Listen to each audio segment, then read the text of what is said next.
What is going on, everybody? It is episode 529 of Pop Culture Crisis. My name is Brett, and I am here once again with my co-host. Would you please introduce yourself? Hello, Crisis Actors. It's Mary.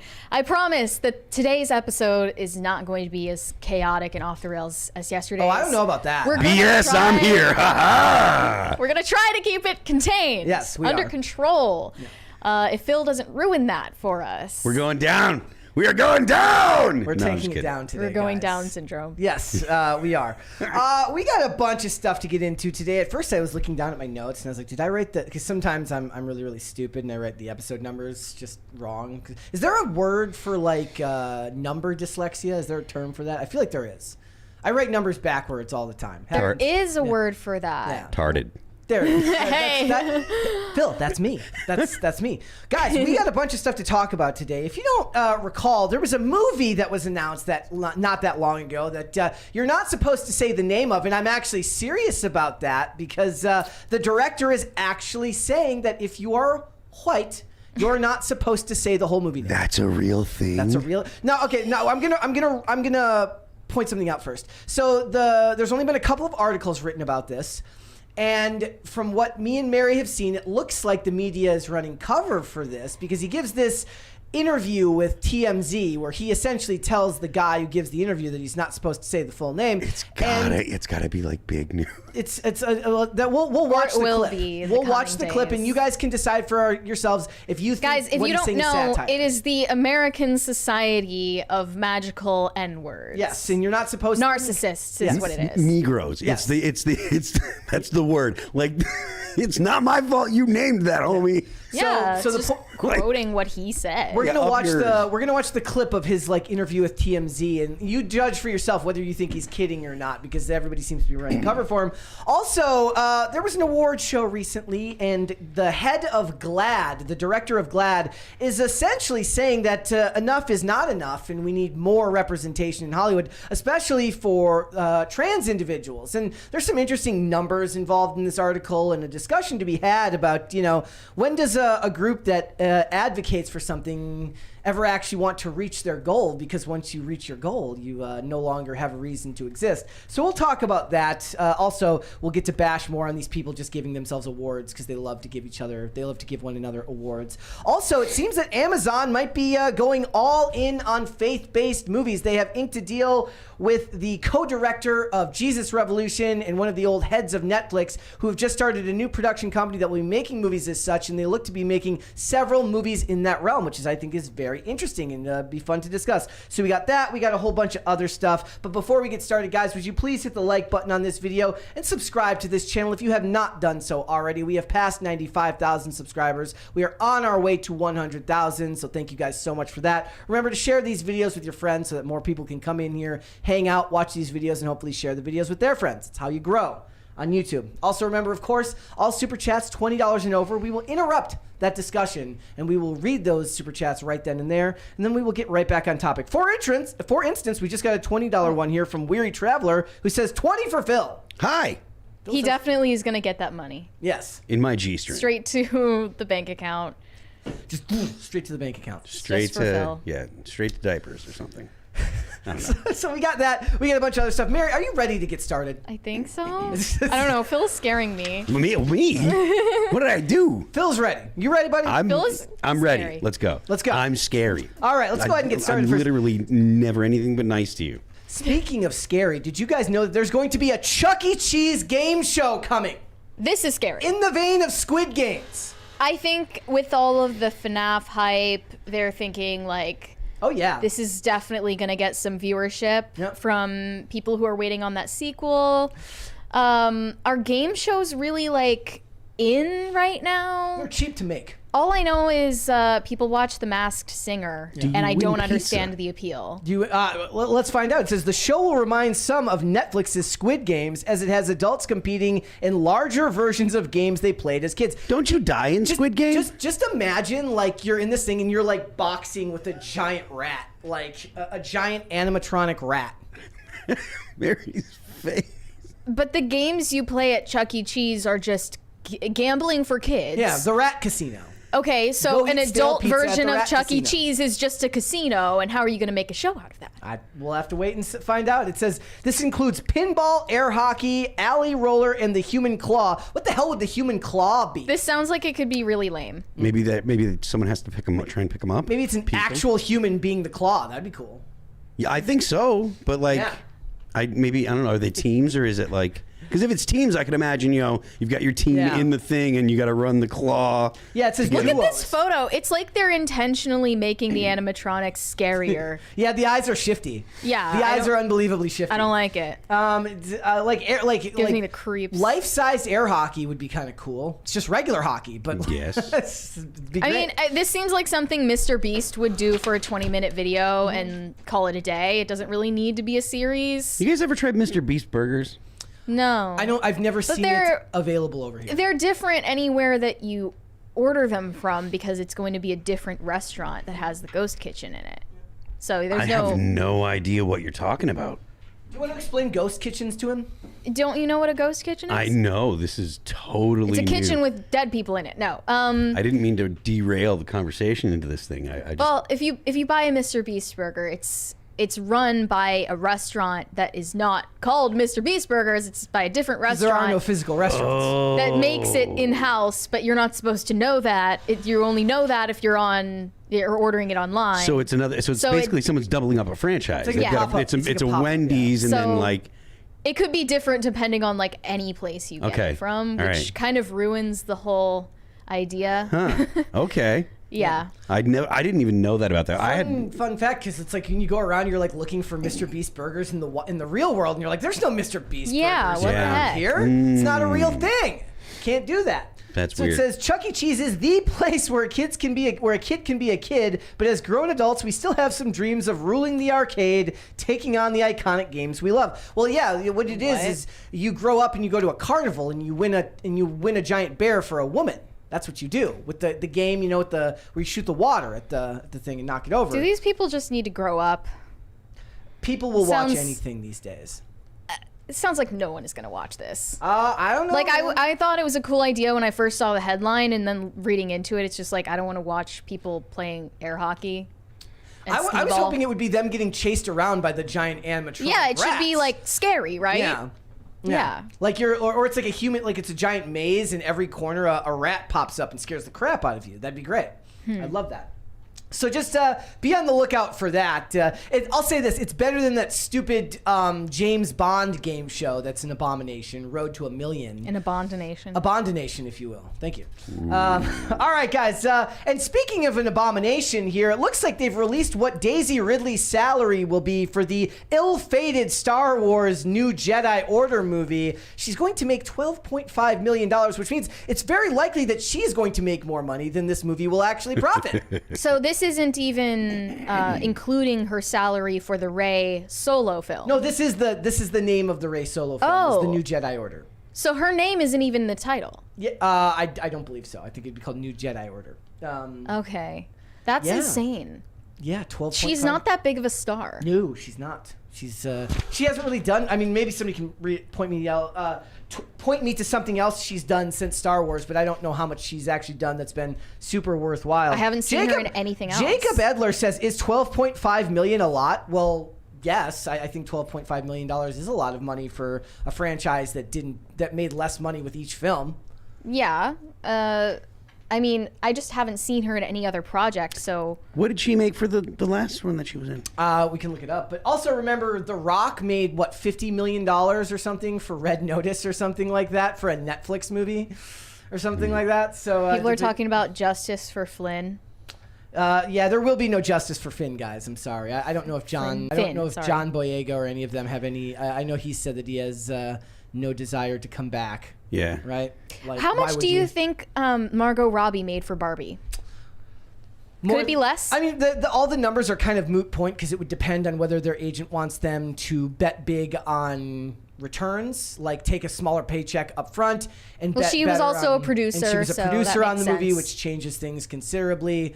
but your paycheck in a lot of ways is going to be derived on whether you're going to bet big on yourself and be willing to say, look, I'm confident in my work. I think this is going to make a lot of money. I'm hoping to make more on, the ticket sales because I get a price at the gate or whatever. So, I'm sure Phil is going to love this movie. He loves Disney Star Wars. It's Phil's favorite thing of all time. I'm probably not going to see it. He's not going to see it. It's too bad. I don't imagine that I'm going to be watching it. You don't like hate watching things?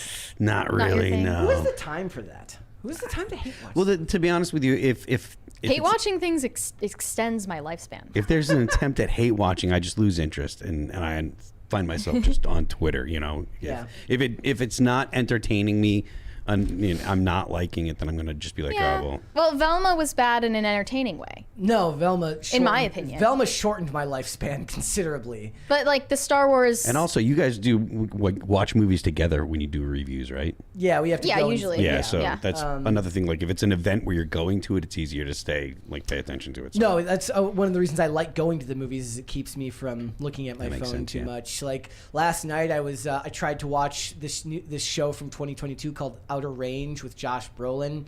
It's this it's like half cowboy, half sci-fi. It's like his family owns a ranch, and it's like Wild Wild West. I got about 20 minutes in the space western. The pace in the no, it's not even in space. The point is like I got 20 minutes in, and the pace was so dreadfully slow and obnoxiously boring that I'm like, I can't do this. And I put on Hobbs and Shaw with The Rock and Jason Statham, and then just like a good consumer, I'm like, explosion, thing blow up. Look, man. I love it. If it's entertaining, it's entertaining. Oh, by the way, Dane brought up, what did Dane say the other day? He says there's no hot woman in Hollywood besides Sydney Sweeney. And who Brie Larson is his other But no, because he was talking about younger actresses. He missed Isa Gonzalez. Who he also said Ana de Armas. Well, Isa Gonzalez is that age, and she is gorgeous. So he missed that one. I disagree with Dane on that, but I do understand there's a concerted effort to get rid of beautiful women. Yep, absolutely. So sorry, Ray. I'm not interested. Also, they were saying, Phil, that the movie is delayed. Then they said it's not delayed, and it's going to be a fountain of content for the next couple of years. Yeah, this is... things at Disney don't seem to be going well, and they don't seem to be making the changes that will give people the warm and fuzzy about the direction in the future. Yep. All right.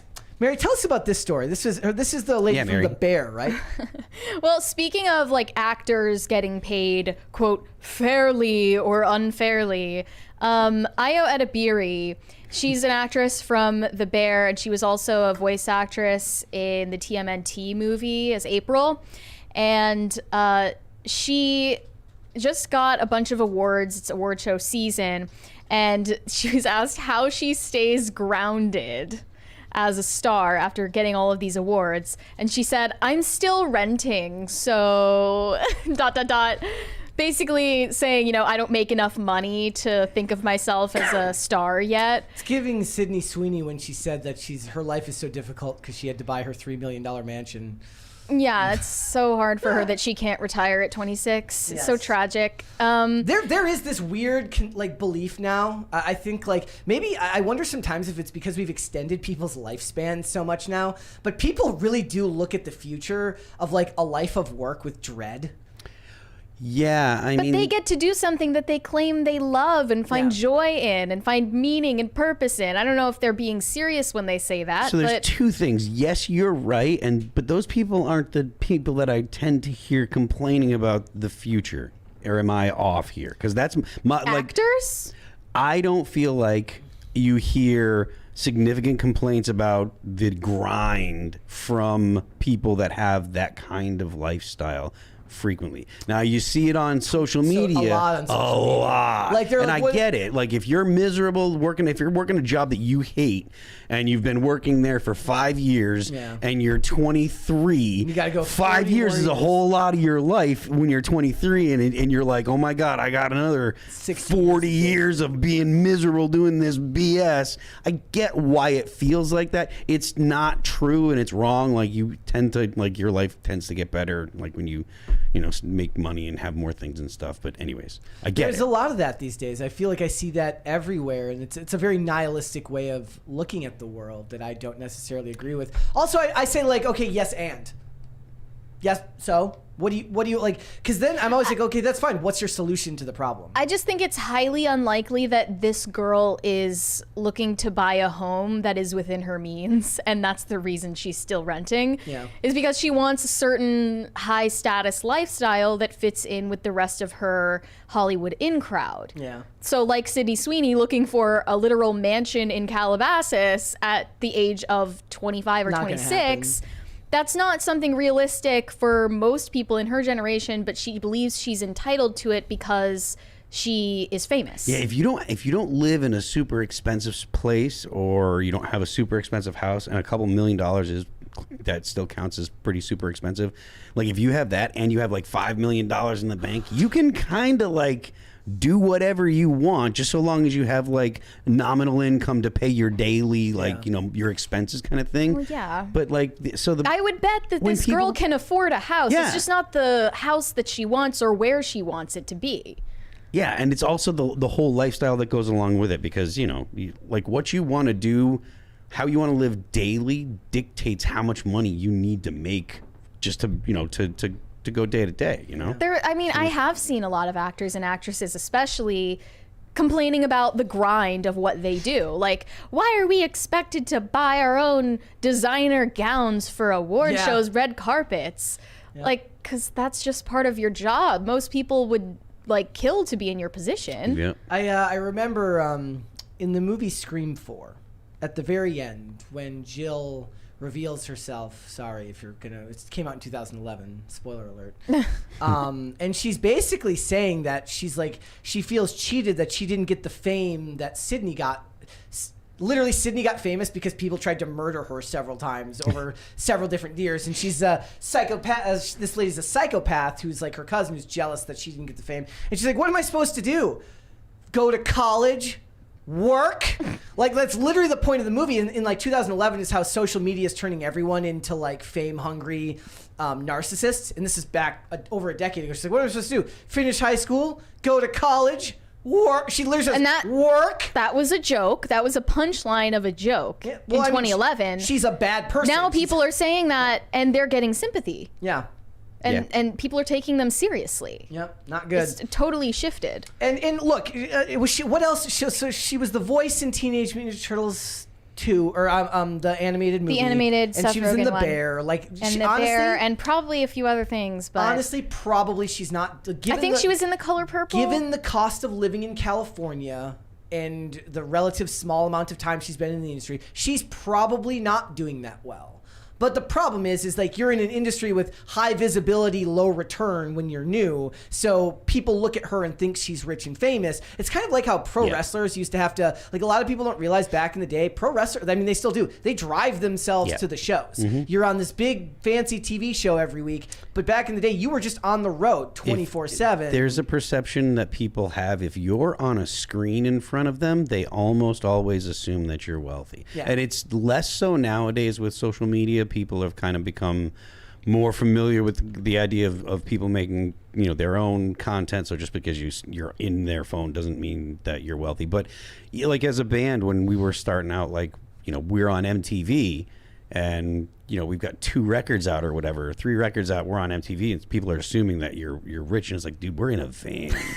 We've been in a van for 6 years, and we got another like 4 years before we actually get to a bus. It's like, it is not like just, you get the opportunity to start working, and that's where you get the chance to make money, but you can blow it along the way too. Yeah, somebody's right. Like says they still pay for their own expenses in pro wrestling. Yeah, they have to pay for their own insurance because they're considered independent contractors. I just realized she was also in Bottoms, so I'm sure that paid a lot. I'm sure. Yeah, I'm sure she's getting large residuals on all of these projects. And look, it's gonna take some time, but for most of the regular person, you're not going to get sympathy saying like, oh my gosh, I'm still renting. Yes, so are most of us.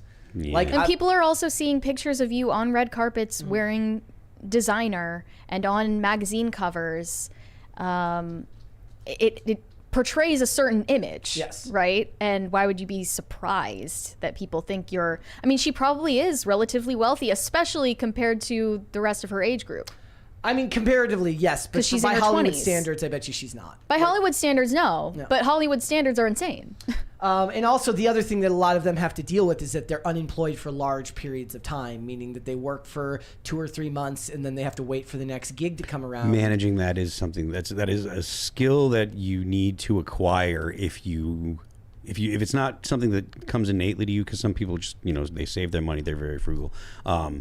If it's not something that is innate to you, that is a skill that you need to acquire, and you need to acquire it very fast. When we talked about Taraji P. Henson talking about like not making the money she felt like she deserved, did she say that she was worth? Was it that she was worth $15 million?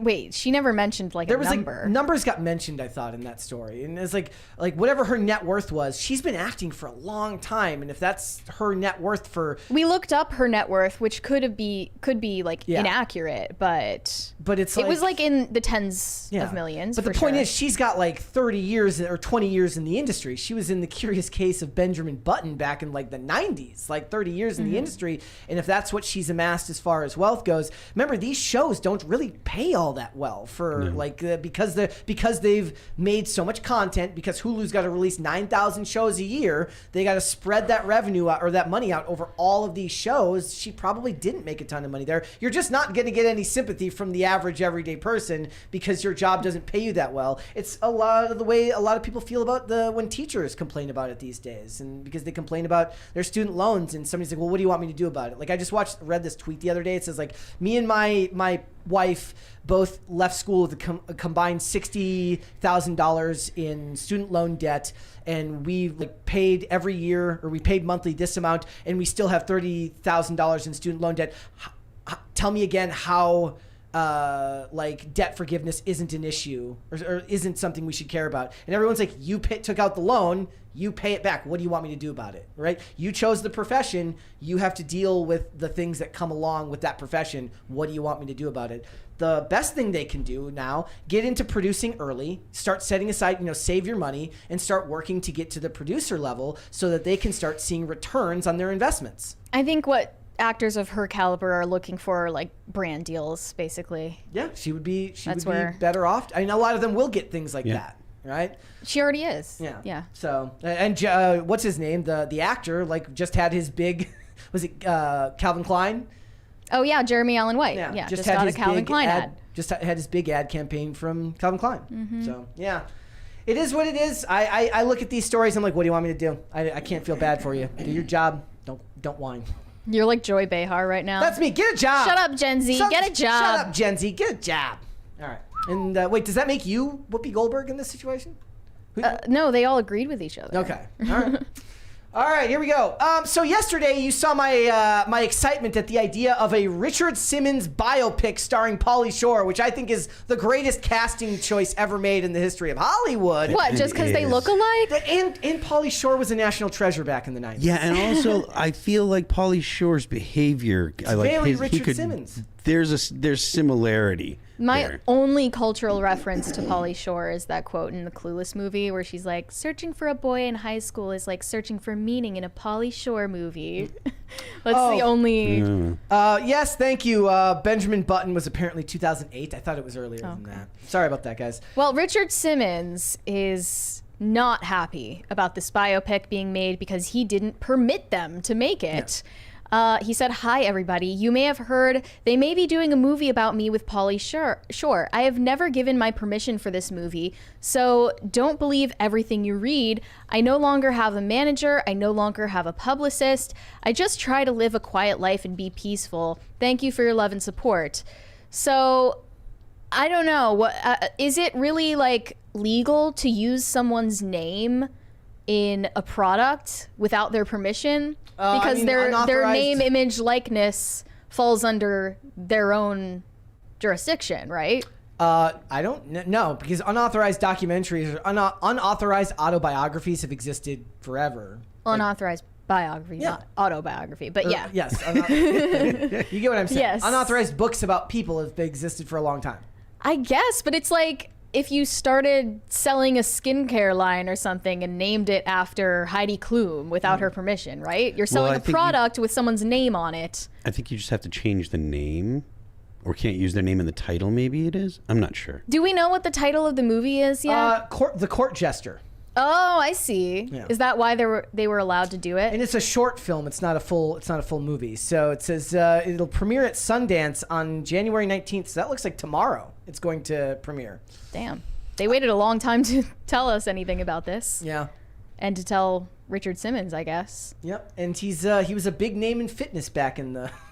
Yeah, they said the production company responded and said, "We would love to have Richard Simmons involved. We respect his desire to privacy and plan to produce a movie that honors him and tells a dramatic story. We know he's a deeply private person and we would never want to invade that."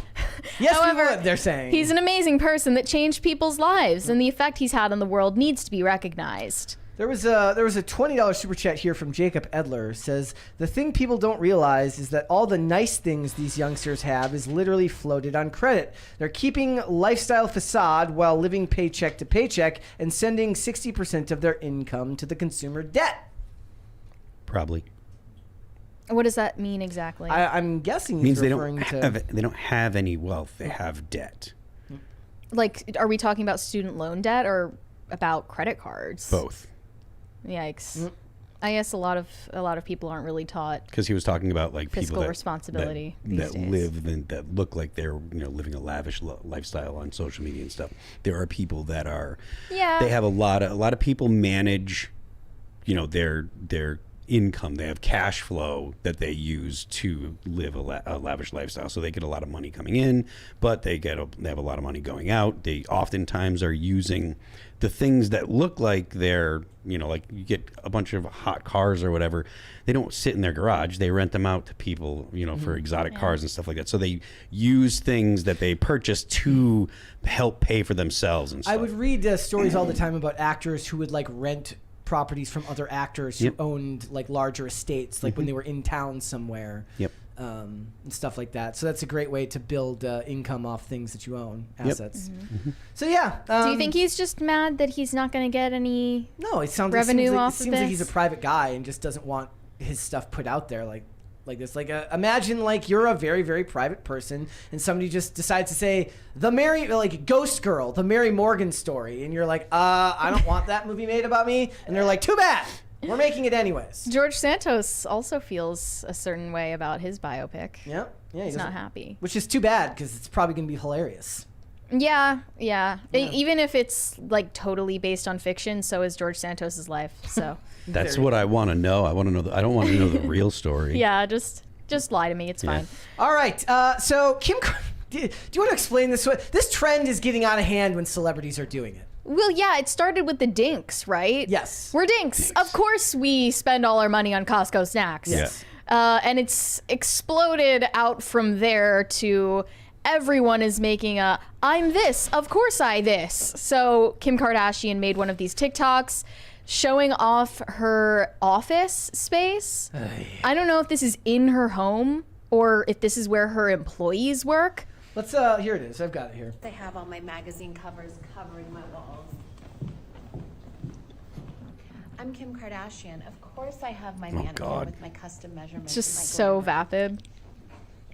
Zoom in on the ass. I'm Kim Kardashian. Of course I have my beauty campaigns on loop on a big TV wall. She should be walking when the segment's like when it cuts. She should already be walking. She shouldn't be starting from zero. Come on. Where's the social media I'm Kim management? Kardashian. Of Everything course I have 3D models should be migrating started my in office. motion. I'm Kim Kardashian. Of course I have a tanning bed. And a red light bed in my office. I'm Kim Kardashian. Of course I have a product shrine in my office. I already feel ill. Okay, we're done. I'm not watching any more of this garbage. But anyways, Yeah. people are roasting her for it. She has a 3D model of her brain. I was assuming it was smaller than that. Yeah, you'd think so. How do you make a two-dimensional thing into 3 dimensions? Yeah. Yeah. So, like, anytime she tries to do something like this, like, she gets dunked on. She did her Christmas decorations. She got dunked on. I She mean, goes that to was law school. ridiculous, She gets though. dunked on. It was ridiculous when people were mad at her over her decorations. Or her- They're or like, her it's, Halloween, or it's her- wasteful. It's contributing to climate change. And her Halloween decorations. Yeah. We- I think people just, like, don't know why they're mad at Kim Kardashian, and it's because she's destroying the culture, but they have to come up with fake reasons to be mad at her. Yeah. Yep. I have no like. She's just not an interesting person to me. No. She's just not a very interesting person. MTV Cribs was 2 decades ago. Nobody cares about that stuff now. Yeah. Yeah. I want a Kris Jenner biopic. There you go. That would be interesting. What would you call it? Let me workshop that. Okay. We'll come back to it. All right, guys. So Kanye West, there's a couple of stories that have come out about Kanye West today. The number one being that supposedly he has filmed a 40-minute apology video in relation to his comments that people have dubbed anti-Semitic. So he's made like this long-form video that he's going to release ahead of his album to get himself back in the public's good graces. Yeah, it apparently is going to be full of his ramblings. The people filming it told TMZ they had no idea what he was talking about and couldn't decode what he was saying. So everything we've seen from him so far, but for 40 minutes straight. I'm not expecting good things. Is he going to expose the candy industry and industrial complex again for making the candy bars? That's why he got rid of his teeth, That would be interesting. Right? That's why he's got the metal teeth now. I mean, it allows him to better consume the Twix bar. That's right. Yeah, it's kind of bizarre that this is being reported that he removed his teeth and fully replaced them with titanium dentures. It's obviously got this community note down here. You can't remove your teeth and then put grills on teeth you don't have. Yep. So his dentist spoke out. They are fixed prosthetics. Yeah, obviously. Northwest also got some. Yeah. To match her dad. It's. I mean, that just is that the actual photo of it? That just looks like they put what do you call it? Paper. The baking like foil. Yeah, foil over his over teeth. That's what it looks like. Nice titanium, bro. Looks like tin. Where's Paul Wall when you need him? You know he's still rapping. Is he really? Paul Wall is still rapping, and he's been married for like 20 years, and like, yeah, it's really like he's like, and he doesn't even look that much older. He looks pretty much like the same guy. We need to see if Paul Wall can get in his next track. Yeah. Bro put a gum wrapper over his teeth. That's what he did. I like that and like Mary, like you said, Mary, it's like his dentist had to speak up. He's like, I can't stay quiet any longer. Even his dentist is trying to clout chase. Yep. He's getting disgraceful. So like 40 minutes long. That's a very long apology video. Concise. No one had the heart to tell him like, hey, that's enough. You can stop now. Nobody tells him to stop. No one. No one even tries. He literally has a song called "Can't Tell Me Nothing." Is he that intimidating to people that they have to turn into yes men around him? I guess. Not if you're Harley Pasternak. Like when he was like when he was here, he seemed like a rather timid, shy person. Like a very introverted guy. Yeah. I don't know. Who knows? I'll be waiting for that. Like, this might be the only time. Like, okay, so Mary likes to watch things on 2x speed, which gives me high anxiety when people watch things on 2x speed. This might require a 2x speed to watch. Yeah, maybe it'll be in Hebrew. There you go. Maybe he really like went hard on Rosetta Stone to learn Hebrew. It's like when he's going to apologize for 40 minutes in Hebrew. It's like when John Cena insulted China by saying that Taiwan was its own place, and then had to apologize in Mandarin. Yeah. The idea of Kanye ranting for 40 minutes in Hebrew. That's what's so funny to me. He hasn't spoken out about Israel and Palestine. He's kept it to himself. Mercifully. Yep. Mercifully. All right. Okay. Because the world is insane and we are slowly losing grip with reality. Phil, did you see the story about the hot Houthi pirate? Yes, he was I taking did. the internet by storm. They called him Timothy Chalamet. I think that Hassan interviewed him. Okay. What? Yeah, I think Hassan interviewed him. Hassan did interview someone that's recently, like just like yesterday, the day before. It was a Houthi kid, or a Yemeni kid. I don't know if he's actually a Houthi. I don't know if he's a member of the militia or the terrorist organization or whatever. Yeah. Okay. He's allegedly a Yemeni kid, and he's the one that took a video of himself in front of the what's the name of the boat? Galaxy Leader. Yeah, Galaxy Leader. He took a video of himself in front of that. Now, I'm pretty sure that's the kid He says, the ship is ours now. Do not look for it anymore. He's sort of Google giving Translate like is hard on that one. Lord Miles vibes. but like he's an influencer, right? I look at these things and the timeline we're living in is so effed. It's Yeah. Whoever came up with Timothée Chalamet as my hero, though, thank you for that. Yeah. But just a heads up, he has been banned. They have to fight back because there are so many IDF baddies making TikToks right now. When you got the IDF thirst traps coming out, somebody's got to fight back for the I other swear to side. God, I don't hate that at all. Like I'm waiting for my Women of Mossad calendar in the mail right now. But That'll be a whole other calendar. that's Kate. exactly Yeah, right? that would be. The point is that this guy got banned off social media. He got banned off TikTok for violating platforms' community guidelines. That's what they're saying. Inciting violence? I guess he's inciting violence by being a pirate. Thoughts? Okay. But isn't it weird that we live in an age now where, like back in the day, they would talk about the wars being portrayed on screen, right? And they'd keep running death tolls and stuff, and your news got exclusive access to all that was going on because you'd have embedded reporters. Who needs embedded reporters anymore? You can just follow the evil people on TikTok. We don't know that he's evil. I'm just saying, or the good people, whatever. Both sides. He's going to start Everyone's an OnlyFans. evil. Everyone's evil to someone else. I think he's going to start an OnlyFans and donate the proceeds to Palestine. Both sides. So what it is that the people from Yemen can go follow people. Everyone can follow the other side to know exactly what's going on. You don't even need embedded reporters anymore. Makes sense. All right. Britney, so how many days do we got left until Britney's Instagram gets deleted completely? Well, I keep periodically revisiting Britney Spears' Instagram, and it's usually deactivated, but then she brought it back. Deactivated. Yeah, she brought it back like once a day, every day, and deactivated it again. There's a limited time period until Instagram will permanently delete Britney Spears' Instagram account, and her fans are really mad about it because they feel that because they, started the Free Britney movement, they are owed her social media posts.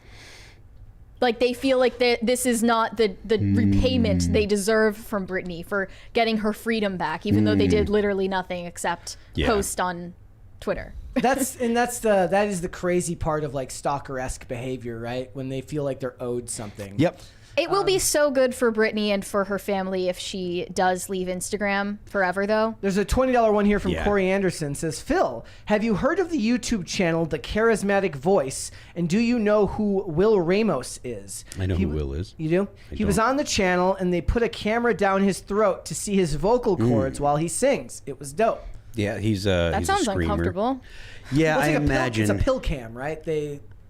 I don't know. It might be that, or they could have put something. I just had literally this past Monday. I had my my vocal cords taken a look at, and they send a thing through your schnoz and into your down your throat, and it's uncomfortable, but it's not. It's not sort of like getting a COVID test.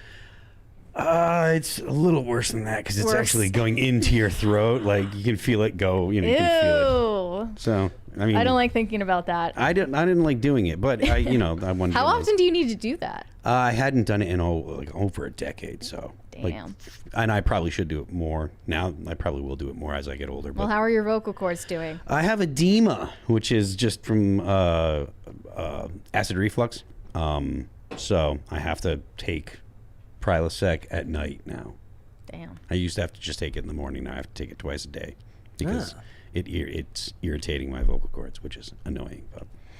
Well, the idea that Britney owes anyone anything is crazy, which is why it's crazy when celebrities absolutely identify too much with such an audience like that, right? Because you don't know, like the existence of stan accounts alone is creepy to me.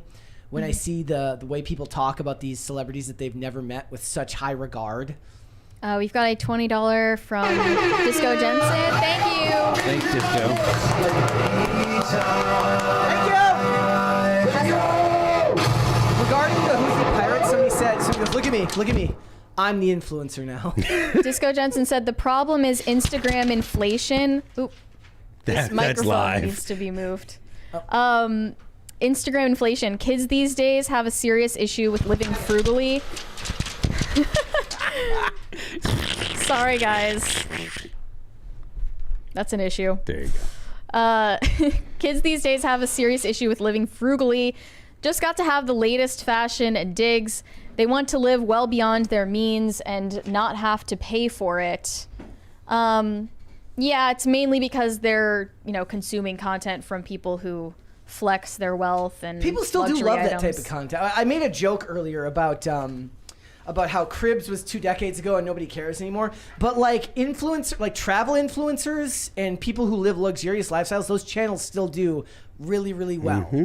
Because people love the idea of the grass always being greener on the other side, and people want what they can't have. So I guess I was wrong in that respect. But yeah, not wrong. I feel like the actual rich people sort of flex the aesthetic of being poor, though, which is weird. To a degree. You mean like Zuckerberg wearing the same thing every day? Yeah, if you look at the way like really, really, really wealthy people, and it's always the billionaires, like the billionaires, like tech guys, they always wear like very simple clothing. Like it's literally the same kind of stuff like I would wear. Like they would wear just a plain t-shirt and some kind of nice jeans or whatever. I like when they have the big brained explanation. They're like, it cuts down on my early day decision making when I just pick out the same thing every day. You could wear the same suit every day and not look like a slob. I'm like, you run a $1 billion company. I don't know if like picking out the clothes is really the task that you're saying that it is, but I get the explanation. Why don't you just say I like wearing the same thing every day? That's the based answer. That's what I want you to say. Yeah. Yep. All right. So leave Brittany alone. Let her be. Yeah. So LeVar Burton is in the news. Yes. So it says LeVar Burton learns that he is part white with DNA test and has a Confederate ancestor. Womp womp. I mean, isn't pretty much every American black person part white? That's just a given because you've been in this country for centuries. I can't care. Not exactly surprising. I can't care about the racial mix of every single person. Why does this show exist? It's to make. I've seen this before. Like, why does it exist? I usually see white people on the show finding out that they have slave owners in their ancestry or whatever. They have to whip themselves for. Yeah, and they have to like cry on camera to prove that they have enough white guilt. Still today, this is new. one of the biggest L's I've ever seen someone take, especially someone who normally doesn't take a whole lot of L's, is when Ryan Reynolds apologized for having his wedding at a plantation. Oh, he did? Yes. I'll never. When was that? He's been married for a while now. Yeah. But the apology came in the last couple of years. Whatever. And I was just like, why? Like, why do you, bro? Just don't answer the question. Yeah. It's like when Jason Aldean filmed the music video in front of that courthouse. Yeah. Where like apparently a lynching had happened there a century ago, and like how was he supposed to know that? They also have used it as a filming location for the Hannah Montana movie. So what is Miley Cyrus supposed to also apologize for promoting lynching? Okay. Yep. So it says, long story short, Burton's great-grandma on his mom's side, a woman named Mary Sills, has listed her dad as being a black man named Louis Sills, but DNA tests show that isn't so. Instead, the data shows her biological father was a Caucasian farmer from the South named James Henry Dixon, who had actually fathered children with an unnamed black woman who was born into slavery. Even more surprising, Dixon had served in the Confederate Army as a teen during the Civil War, so technically he was a defender of slavery at the time. Amazing historic nuance there. Yes. In response to his news, LeVar said he has conflicted feelings, explaining there's some conflict roiling inside of me right now, but oddly enough, I find a pathway opening up. Well, there you go. We'll always have him for Reading Rainbow, but he's kind of gone the same way as like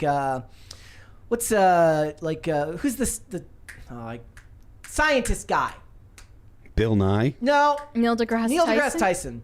I almost said David Allen. What about Greer. him? They're still snapping. We told you. They're very annoying on social media, and they are. Neil deGrasse Tyson is really annoying, though. Yeah, I don't even think he runs his own Twitter. Oh, no, I think he does. I think he does. He at least has access. Yes, he does. he talks about too many things that aren't in his purview to be just something that's being done for promotional purposes. But yeah, it's I believe as Americans we need to have a conversation about who we are and how we got here.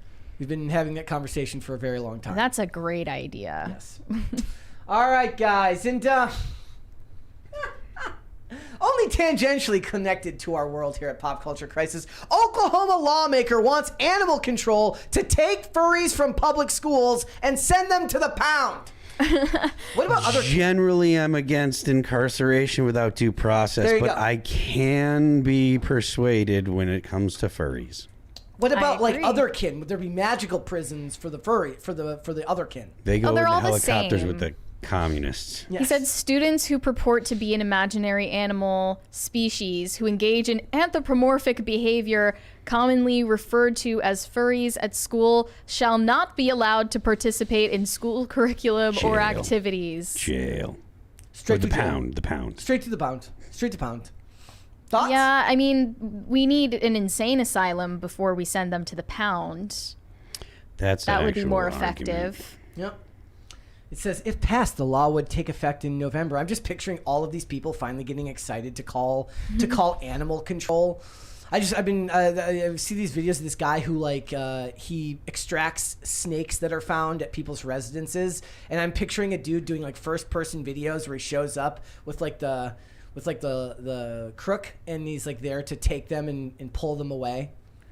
Maybe he lassos them. This same lawmaker, by the way, previously proposed creating a Bigfoot hunting season in Oklahoma.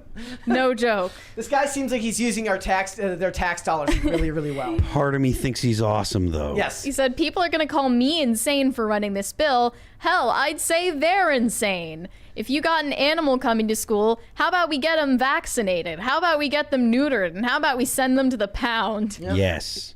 Send them to the pound. Well, if they're animals, it only makes sense. The Republicans seemingly pointed to a bogus rumor that a Michigan school district was providing litter boxes for students who identified as furries. How do you teach a cat math?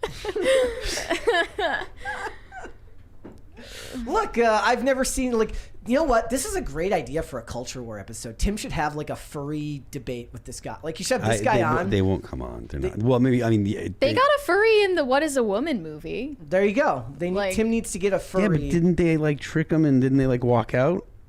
Yes, eventually. But I mean, they got the soundbite they needed. Yeah, okay. Tim should get a furry to come on and debate. Yeah. I don't know if he'd speak the same language, but possible if you could get a translator who could translate the barks or the. We need a furry whisperer. Yeah, like somebody who can actually translate the language. That'd be good. Yeah. That'd be great. I'd love to see that. All right. What would you guys like to see? Cute or cringe of the day?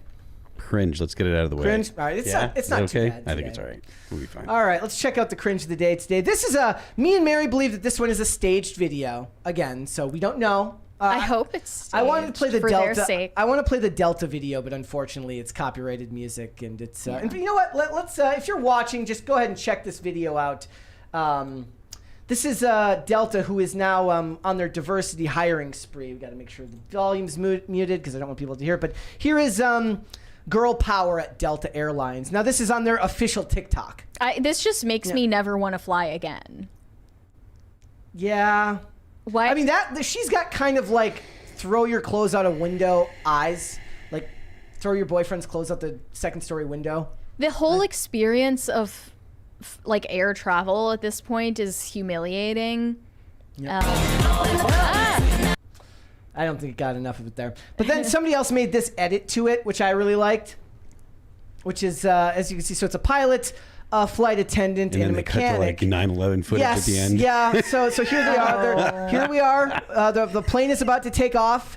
She's taking, it's good to go. Past security checks. And no! Damn, it's too bad. All right. That's a really compelling plane crash too. The one where it's just literally falling out of the sky. And then we have this one here where this man is proposing. Again, probably staged, but I like that people take the time to make these things. There's more creativity on the internet than there is in all of Hollywood. It might be staged, but I do believe this has happened in real life. Are you stupid? What? Hey, buddy, get it. Are you kidding me? I got it. He got it. He did not get it. Said he got it. Wait, why'd you open it up? If staged, I like the creativity. Why'd you open it up? You lost the ring. Hey, bring it here. Bring it here. Bring it here. Come on. Here's the problem. This is the guy that he should have had throw it, because this isn't even the guy who screwed up. This guy's like his ride or die homie since day one. He just goes, I'm in. I got it. I was hoping they tricked the girl, but everyone was in on it. Yeah. The friend you should have trusted. There it is. All right, we got some cute of the day as well, ladies and gentlemen. I don't think the cringe could have topped the Delta cringe anyways. Here we go. I got this one from yesterday. Here we go. This is from Trevor Forever. Says, Trudy on the left and Willie on the right. These two came as an inseparable pair from the Humane Society and have been my little companions for several years now. They're in love. It's very adorable. Very cute. So cute. All right. Let's do one more here. This one is from Howie on Twitter. It says, my little guy I was never supposed to keep left. He was about a month old and could fit in my hand. Right. He's about 14 years later. Look at that handsome man. Not with me anymore, but no sadness here. He was my best buddy, the best buddy a guy could want. R.I.P. I guess. Wow. Okay. He aged well. Oh, you got some other ones here. Oh my God. That's an amazing photo. Whoa. It's kind of scary. It's kind of evil looking. I like it. Nice. Love cats. It's saying oops. All right. Let's go ahead and get started then, shall we? So, Mary, do you want to tell us what the hell is going on with this Justice Smith story? Because you don't want to say the title of the movie? Is that why? I'm not prepared today, but yes. Well, Justice Smith is directing a movie that's coming out soon, and I'll just say the title right now to show him that I can. It's titled The American Society of Magical Negroes. I think it should be titled The American Society of Magical Narcissists because Justice Smith is a narcissist. He recently did an interview with TMZ. They probably hounded him at an airport, is what it looks like. It is. Yeah, they always do this to people. I would not want to be caught in a TMZ interview at the airport ever. But That's when I'm at my lowest. Yeah. But he said that white people are not allowed to say the title of the movie. There's a $20 super chat here from Matthew Hammond. Says Tim needs the furries on one side and Jackson Galaxy and Cesar Milan on the other side. Yes, that'd be great. I've heard his dog training. I heard his techniques have been called into question. It would be probably the best 5 minutes of the Culture War podcast if Caesar was waiting there and the furry walks in and that's how it goes. That's the whole thing, and then the furry just gets mad and you'll need to set pees up on the floor and a leaves. litter box for the furries. Here's the thing about this clip. So you watch this clip, and I really do believe, and I think Mary was correct, that the media is running cover for this guy by saying that he's just joking. But let's watch this clip, and you let us know what you think. Was he kidding or not? Justice, how are you, mate? I'm good. How are you? I'm good. Hey, I'm really looking forward to your upcoming film. Oh, thanks. I'm not even sure if I can say the title. Am I allowed to say the title? You know. I would just shorten it to American Society. American Society. Oh, white people need to shorten the title. White people need to shorten. I like that. Can you please just? Do you think he's kidding? I think he might. There's more to it. Well, I mean, the rest is him just explaining the movie. Quickly explain the basic premise to me because it's hilarious. It's about this guy who makes a lot of space for white people, is very uncomfortable around them, and he gets indoctrinated into a society whose mission it is to keep white people happy. Yeah. In order to keep the world safe. Because when white people are not happy, they do crazy things. So they don't even have a pretense of it being a rom-com then, because It turns into a rom-com between the black protagonist and a white woman that he falls in love with. But that's not. I mean, the director just said that that's not what it's about, though. Yeah, it's about the racial stuff. Yeah. So the trailer calls white people the most dangerous creatures to have ever walked the earth. It's very clearly pushing a certain narrative. And just because this guy said this while laughing doesn't mean he was joking. I think he was serious. Wouldn't it have been the opposite argument is wouldn't it have been fantastic promotion for his movie to actually give people who might not know the go-ahead to be able to say it? Because the joke I made and the joke everyone made when this was first announced is what are you just waiting for? Are there going to be hidden camera shots of people going to see the movie and be like, I'll have 2 tickets for... And then they have to whisper it to the guy because they don't want to get in trouble, right? If he has a moment here where he can be a little bit magnanimous and be like, no, you're allowed to say the title of the movie, wouldn't that be fantastic promotion for what you claim to be something that you want to be inclusive. Yeah, I mean, I think he knew what he was doing with titling it this way. They definitely don't want to be inclusive. There's a $20 one here from Disco Jensen says, you missed two $20 super chats. Which ones did we miss? Sorry, let me look.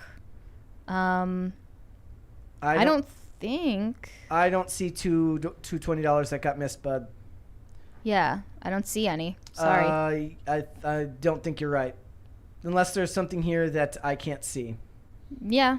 Yeah. Sorry. Let us know if you find them. Yeah.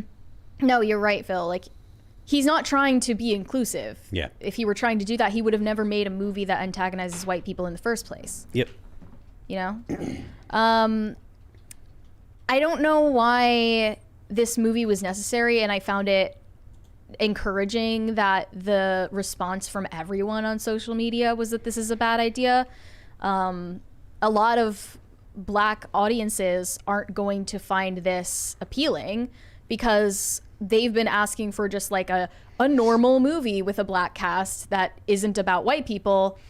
You don't need to recycle the same ideas over and over again. Like they were thinking like, just put Black people into a movie with a fantasy genre instead of making it a movie about race hustling. Hollywood doesn't know, like, I don't know if it's just a lack of, it's that they're only aware of their own struggles, but Hollywood doesn't know how to make movies about other, like, groups that aren't white people, about something other than their own internal struggles, right? So if it's a movie about a woman, it has to be about the struggles that it is to be a woman or women's issues, rather than just being a movie about a woman and something women like. Yeah, I think there's some substance to that. It's never a happens to be. Yes, exactly. The character. It's like, always unless it's a race swap. Yeah, and their identity is always something about the storyline as well nowadays. Yeah, which is stupid because you kind of cordon yourself off from a lot of possible audience goers when you make that like it, because it's not because people are bad, it's not because people are bigoted, it's just that it doesn't resonate with them. So why would they want to go see that movie? People need stories and themes that are more universal in tone, that everyone can get behind and watch, because people don't go to the movies in general to look for stuff like that. They want to escape the real world. Mm-hmm. Yeah. Yeah, I mean, Justice Smith is getting cover from the media right now saying that he was joking because it casts him in a better light. But they're saying that he was quoting something from the film's trailer where the protagonist tells his mentor that they should consider changing the name of this secret society to the American Society of Magical Black People, Life Imitating Art. So maybe that was an inside joke with himself, but I'm really not willing to give him that charitable of an interpretation. Yeah. I'm just glad that everyone thought this was a stupid idea. I don't understand why a movie like this would get greenlit. Like, this is almost certainly going to lose money. Yeah.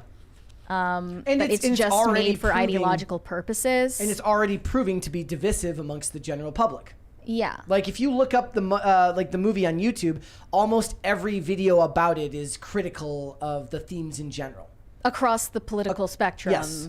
From all political views, all races. Like, no one thought that this was... Like, it didn't land the way he thought it would, and I think he's getting, like, pissed off at the mass audience saying no to this before it's even out. I don't know what he thought it was going to be. Like, I don't imagine that there's a strong precedent that would say that this was going to be something that people were really going to get behind, unless he's referring to like how beloved like the old Key and Peele skits are in relation to something like this. But that was something that was self-referential and on television, and nothing to do with the movie that was so clearly antagonistic. Well, why do you think that a movie like Get Out was so well received? Yeah. And that this won't be? Because Get Out kept its marketing more general.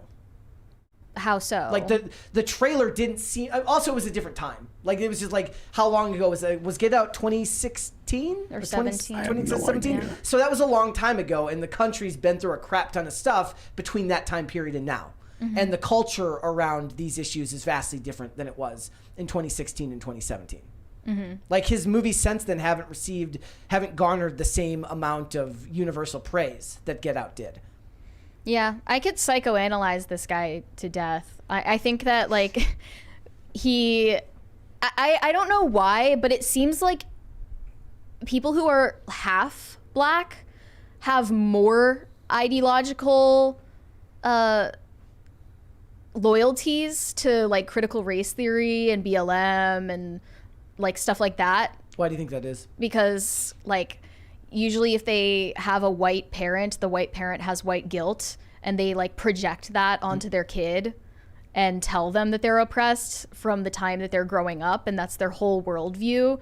And this guy clearly has some antagonism toward white people that he's using his movies to vent. Yeah. And he feels like his life revolves around keeping white people happy, when it doesn't have to be like that. Like you're torturing yourself for no reason.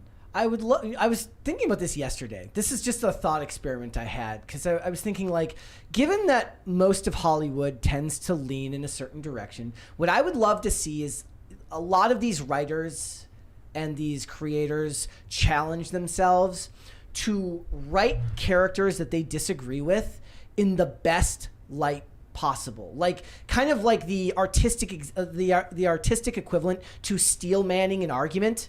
Like, instead of creating characters that are dumbed down for the sake of, of simplistic arguments, go forth and create all your characters with the same level of excitement you create the protagonist. Because back in the day, a real creator, a real writer would look to create their villains in exactly the same amount of excitement that they would do so for their protagonist. But now, because everything is a self-insert, you're looking to write your protagonist as a far more nuanced and likable character than you ever, or at least maybe not likable, because they love to make snarky, crappy characters as well. But the point is, you should never create an antagonistic character at the base level, because you don't elevate your main character by denigrating your bad guy, right? You elevate the main character by elevating the bad guy, and you create nuance there by creating unique stories with characters that have understandable motivations. And the problem is, you can tell that they're not writing they're not writing characters like, and I think that's a great idea. Like, steel man the characters that you're writing, write them all in the best, with the best possible, in the best possible light, with as if they were actually trying to do something good, even if they're demented and the motivation to you seems foreign or whatever. You have to try to understand why they would be motivated to do what they do.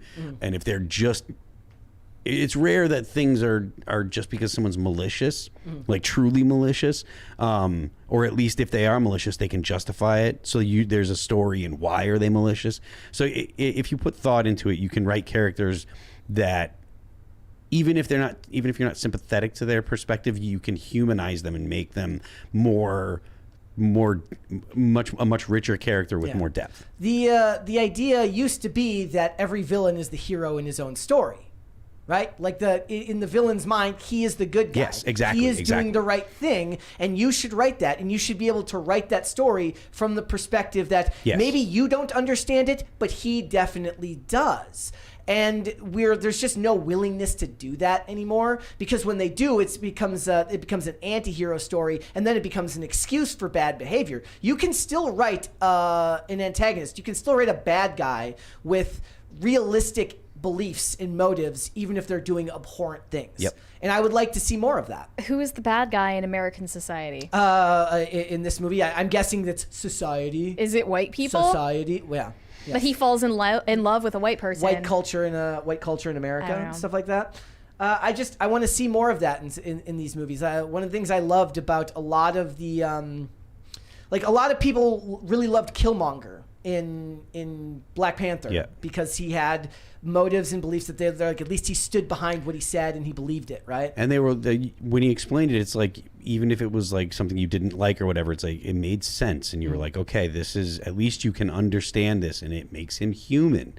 It makes him relatable, even if it's something that you wouldn't personally, find anything other than horrible, In the chat, Sour Patch Lids, who is in the chat today, says, "Hi, Lids." She says, you can't write a good villain without exercising empathy. Yes, and a lot of people don't want to have empathy for characters they disagree with. Yeah, well, that's because if you have empathy, you get accused of possibly, having some kind, identifying with evil somehow, and in a culture which has a politically correct idea, and everything else that is not politically correct is unmentionable.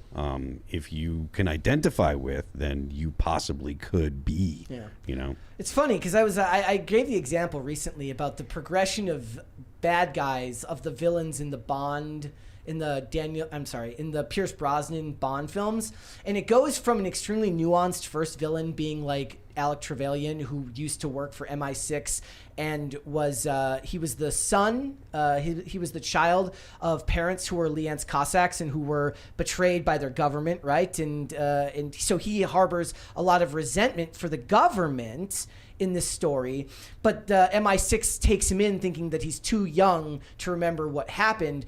But then it really just ends up becoming more about his plight with Bond, who he sees as someone who had he says, your parents had the luxury of dying in a climbing accident, and what was done to my parents was done to them. It wasn't something that just happened to them. And there's rich character development there, even though it's deftly mentioned in the story.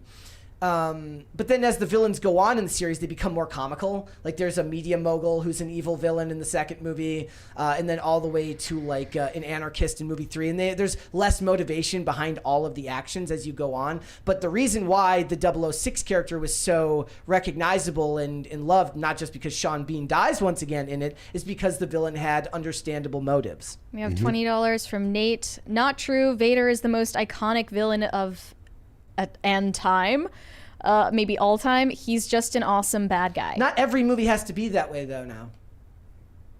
That's all I'm saying. Like, yes, that is true, but in an age where they're trying to show, where they pretend like Hollywood has this great depth now and they think that they're doing these great stories, they certainly don't know how to do popcorn movies anymore. Not really. I was watching, like I said, I was watching Hobbs and Shaw last night, and in the movie, Idris Elba's character, who's the bad guy, he's a supervillain basically working for this evil organization, and he's like and he equates capitalism to terrorism. And he's like, decades of capitalism, terrorism, like how do you expect humanity to go on? And it's just his excuse for wanting to infect the world with a deadly virus. But, there's not a lot of nuance there, but that's a popcorn flick. Not every movie is going to be like that. There's room for both. Yep. There's room for both. All right. Okay. Shane H. Wilder said, happy Thursday, Brett, Mary, and everyone's favorite failed musician, Commander Phil. Let's go? Let's go. Tacty Platty said, for Phil, thanks for being great last night on IRL. You're welcome. I didn't realize that I was doing an exceptional job, but I'm glad you enjoyed yourself. Aardvark said, for Brett, at 10 o'clock, we had been missed the show. She comes downstairs and says, let's go. Rock on, Phil. I don't know what that means. Is that a poem? I back it either way. Okay. Awesome. Let's do one more. Serenko Productions said, dyscalculia is dyslexia. I'm having dyslexia right now. For numbers. Also, I finally got my replacement card in the mail so I can send Superchats again after my wallet was stolen. Sucks that your wallet was stolen. Yeah, it's awful. I've lost my wallet. When I was younger, not in many, many years, I lost my wallet 7 different times, and 7 different times it got returned to me. Every single time. Wow. One time Impressive. And where were you living? I was in Minnesota. Minnesota. One time it got we just got like shit-faced drunk at a competition in Detroit and lost it like in a snowdrift, and it got mailed back to me with IOUs for the strippers and Dunkin' Donuts that they spent my money on. I appreciate them mailing it back to me. I love that. Good for you. Like, you mean receipts? Like the actual receipts? No, he literally wrote IOU on the back of something and said strip club, Dunkin' Donuts, strip club. Okay, there's no way that that's actually true. It's absolutely true.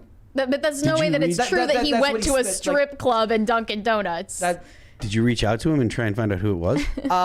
I did not. It literally, because if you just put it in the mail, it sends back to me, and then the other times it got returned to me, I would always like give. No. Let's talk about the strip club one again. What? Like, you should have found out who this guy was.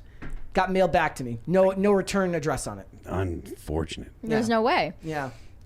But it's just funny because it's like you expect, like at that time I was just so broke that I just didn't have there wouldn't have been any money on the debit card anyways. You were so broke you were actually upset about the IOUs. You're like, man, I needed that. No, like that's the idiot tax. When you lose your wallet, you should never expect to be returned with the cash that's inside. Fair enough, right? fair That's ridiculous. Yeah. But that's not really what you're like. Depending on what it is, like for me, it's about not wanting to go get a new license.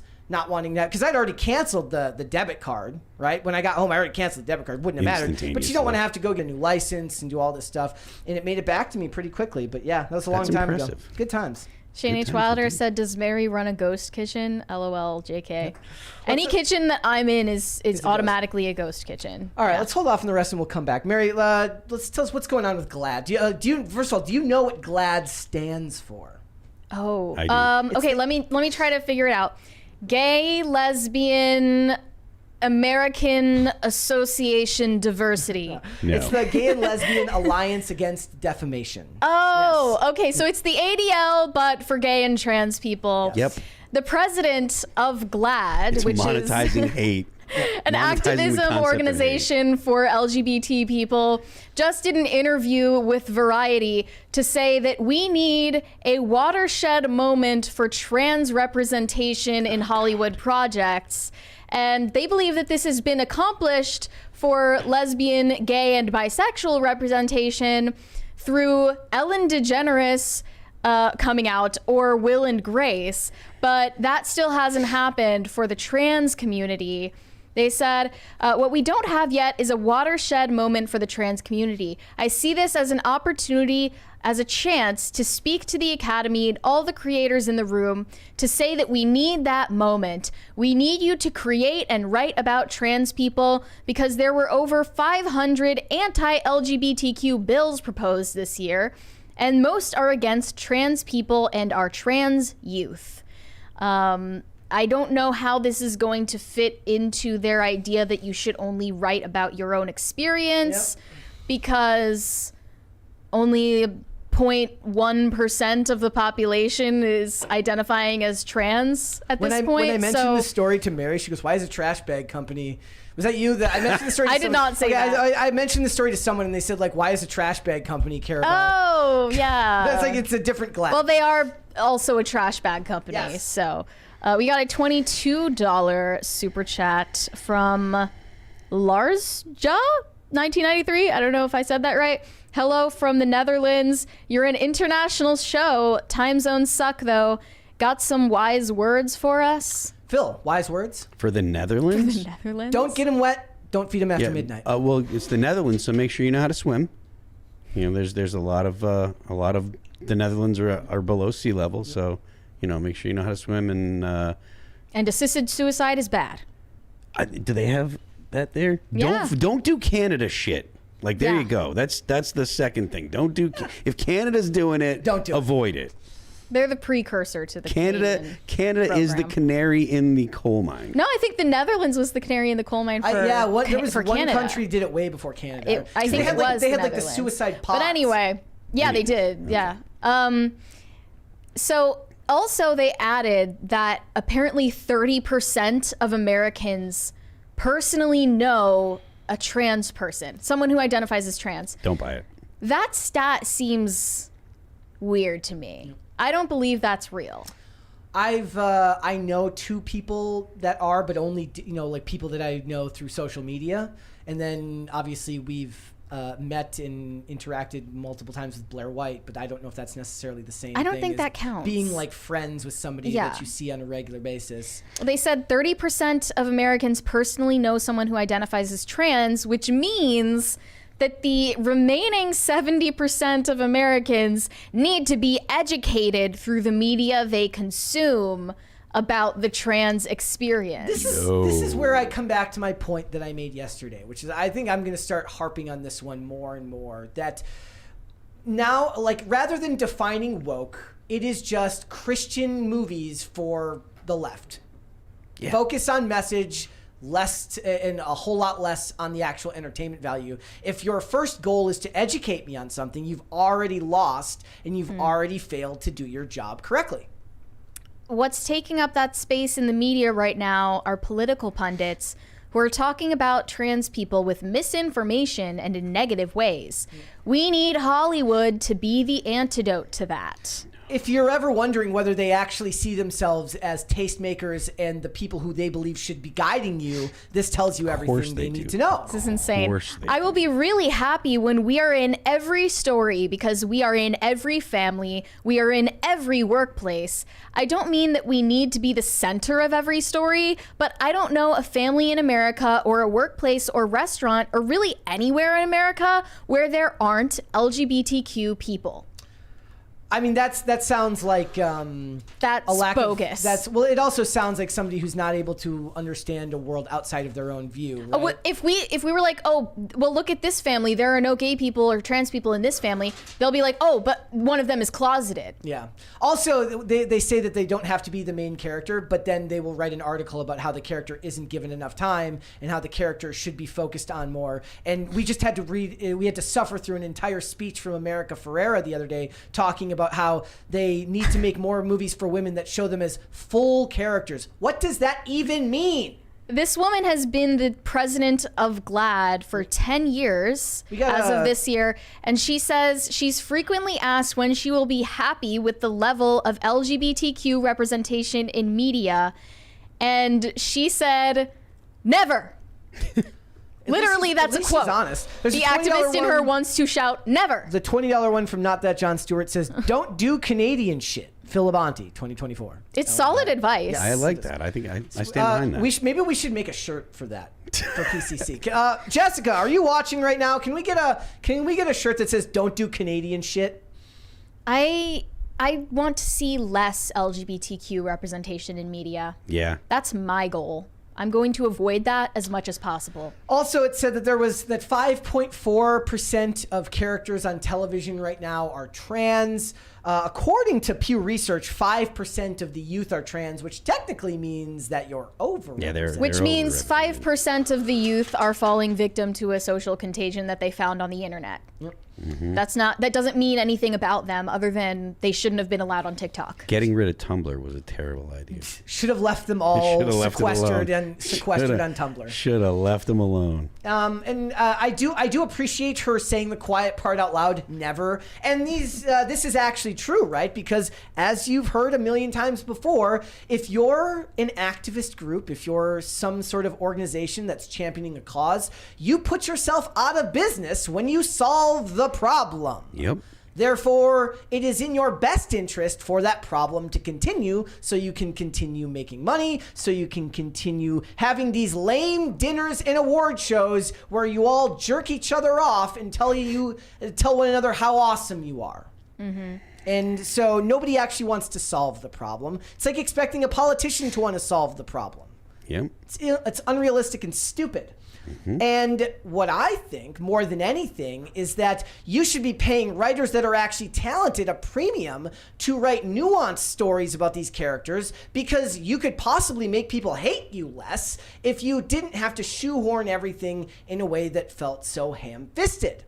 Look, I don't hate trans people just because I don't want them to be in my TV shows. I mean, where does that correlate to bigotry? I'm just saying, for the average person who's not part of the culture war and doesn't know nor care, you do yourself a good deed by writing stories that engage with people and just make it a character that happens to be trans in a great story rather than a story about a trans character. It is psychologically disturbing to look at someone who has been on hormone replacement therapy. It psychologically disturbs me and repels me. Like, that is not something that your brain can compute. I do not enjoy that, and I do not want to consume stories about that. Yeah. It was interesting. I loved the show Elementary, which was it was a Sherlock Holmes show in name only. Barely correlates. Thank you. Thank you, guys. Barely correlates to Sherlock Holmes. But in the show, they race and gender swap Watson. They race and gender swap Watson. They gender swap Moriarty, and they made Mrs. Hudson a trans character.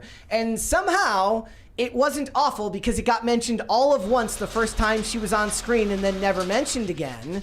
And with the other characters, it just wasn't harped on. The story was somewhat interesting, despite the fact that the characters had been raced and gender swapped. You can do these things in a way that works. You're just not doing it properly, and that is not the audience's fault. I disagree. I don't think there's any way to do it right.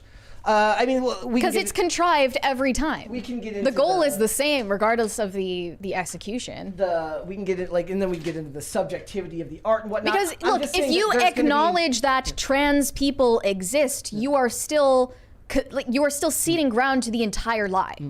You cannot do that. You cannot give them an inch because they will take a mile. I'm not arguing from the. I'm trying to argue in favor of how, like, I would imagine if I was to give them advice on how to not make people hate you while still promoting your cause, this would be the way to do it.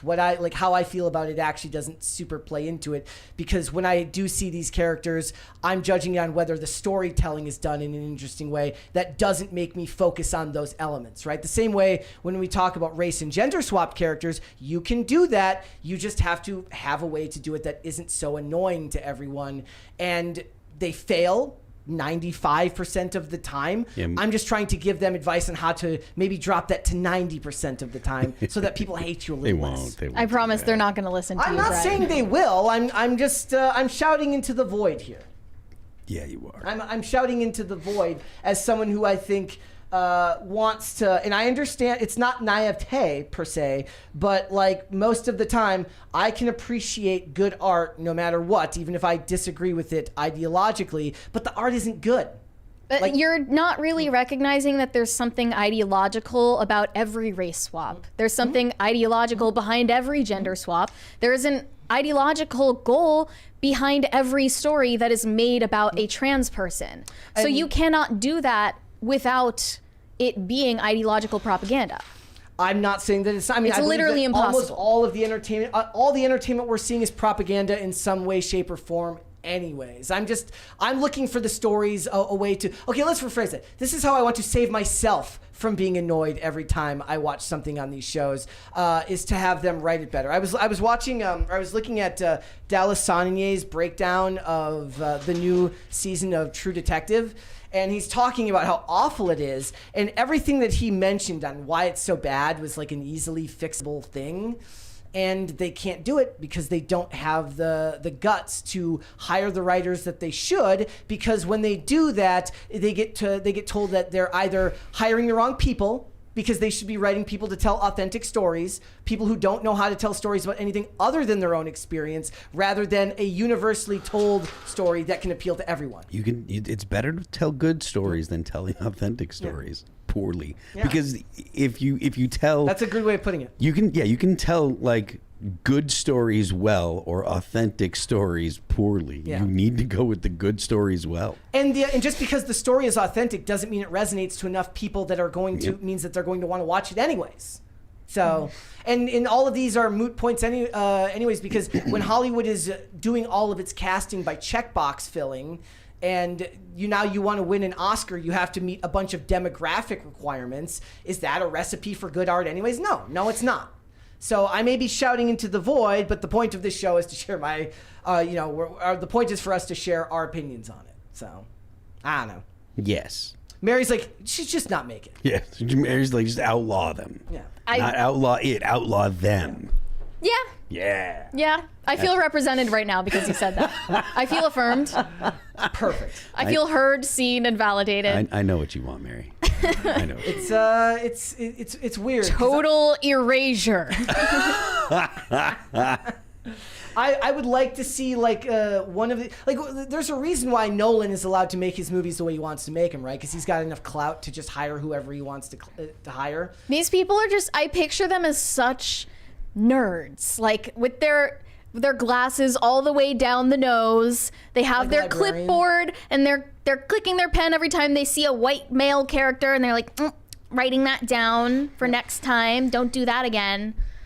They need to get real jobs that actually provide value to society, like having a podcast about pop culture. Yes, we are a net positive for society, Mary. That is absolutely true. I would like to. Okay, somebody should do a skit where they sit down the woke writers and the Christian movie writers and try to give them both advice on how to make movies that are less. We'll get into that later, actually. Yeah, we will. Let's read some super chats. TL1524 said, will y'all review the Ted series? It's amazing. 8 out of 10. I've heard that. I've heard that they made a. Remember the movie Ted? I mean, I've seen a couple clips Like of the show so the far. bear? Teddy bear? So Okay. apparently there's a show on now about Yeah. it, and it's apparently really, really good. I've heard several people say that. Maybe I'll check it out this weekend. I've got Maybe. I do have. We will have. By the way, speaking of reviews, That is there are no. What was the phrase? There are no chicks with dicks. There are only dudes with tits. That was a line that he said. There you go. In the Ted show or in the movie? In the movie. Oh, okay. And they made a movie. They made a show about where that came from. He goes to school. Yeah. There's a chat that Can't says believe podcasting is a real job. LMAO. Yes, well, yes, that's what we're saying. Podcasting is a real job. That's our I yell at a cause. stick. I'm in no like come on. Fresh Meat said, how much to play the People's Joker without a possible skip? Well, so the rule was lot. there has to be a super chat to request it. There has to be a $20 to stop it, $100 to start it again. So I think $200 to play it the whole way through. There's your number. Does this count as a request? No. Plus, I right. said we would only do it with people who haven't been shown it before. But the $200 rule to play how it the long whole is way the whole through. thing? To watch the whole thing, $200 to watch the whole thing through. That's a long is lot. it? I don't think anyone will 2 do minutes that. and 47 seconds. I don't think we have anything to That worry about. I'm setting the bar high. That's what they want to do. Dreamcast Night said Joy Behar is Kyle's mom IRL minus the personality. What does that mean? From South Park. Oh, okay. Corey Anderson said Weezin the Juice. Yeah. And let's do That is Teenage that's Wilder. let's do one more. Do you know what that is? That's a Pauly Shore reference. Oh, okay. Let's do one more. Shane H. Wilder said, Fresh Meat, quit changing the rules. That and Phil has already been subjected to it. You can't put him in double jeopardy. Again, this If it's requested, we're going to play it. okay, Right? here are the rules. We will not take requests to play it again under the guise that it can be stopped for the 100, but I will make them watch it again for the full length if somebody does the 200. There you go. Okay. Those are the rules. Nate said, do you think Richard Simmons did something heinous? It seems like he disappeared suspiciously. Maybe I'm too tinfoil on this one. A lot of people would suspect that of a lot of people who just disappear from the public eye entirely. Like maybe they're just trying to live under the radar and they don't want stuff coming out about them. Gwyneth Paltrow? Could be. Maybe Gwyneth Paltrow has some shady stuff in her past she's trying to run away from. Let's hold off on the rest. Mary, tell us what's going on with this new deal over at Amazon. Amazon is planning to produce a lot of Christian faith-based content on their platform. They just signed a deal with a Christian media company called The Wonder Project that is run by one of the directors of Jesus Revolution. A lot of you guys said that we should watch that. I never got around to watching that, but you seem to like it. And also a former Netflix and YouTube executive, and her name is Kelly Merriman Hoog Stratton. I just thought I needed to mention that. Hoog Stratton. Chuggy. Yeah. Very chuggy name. So I am worried about this, sort of, because faith-based films have a bad reputation, but maybe having the backing of a mainstream studio will help counteract that. I think it's probably Make it more palatable to mainstream audiences. It's gonna be the same thing as we were just talking about with the movies earlier. It's like if they're gonna focus on the faith-based part as opposed to focus on the story, it's gonna come out bad. If they focus on the story, it'll come out. This could use some Mel Gibson. And with this announcement, they said there's a new series they're working on called House of David that will dramatize the rise to power of King David of Israel. No release date or cast has been announced for that series, though. And that's the only thing they've announced so far. You can't get Mel Gibson, but you can get voicemails from Mel Gibson. Yes. Oh, and also one of the Wonder Project's advisors is the creator of The Chosen.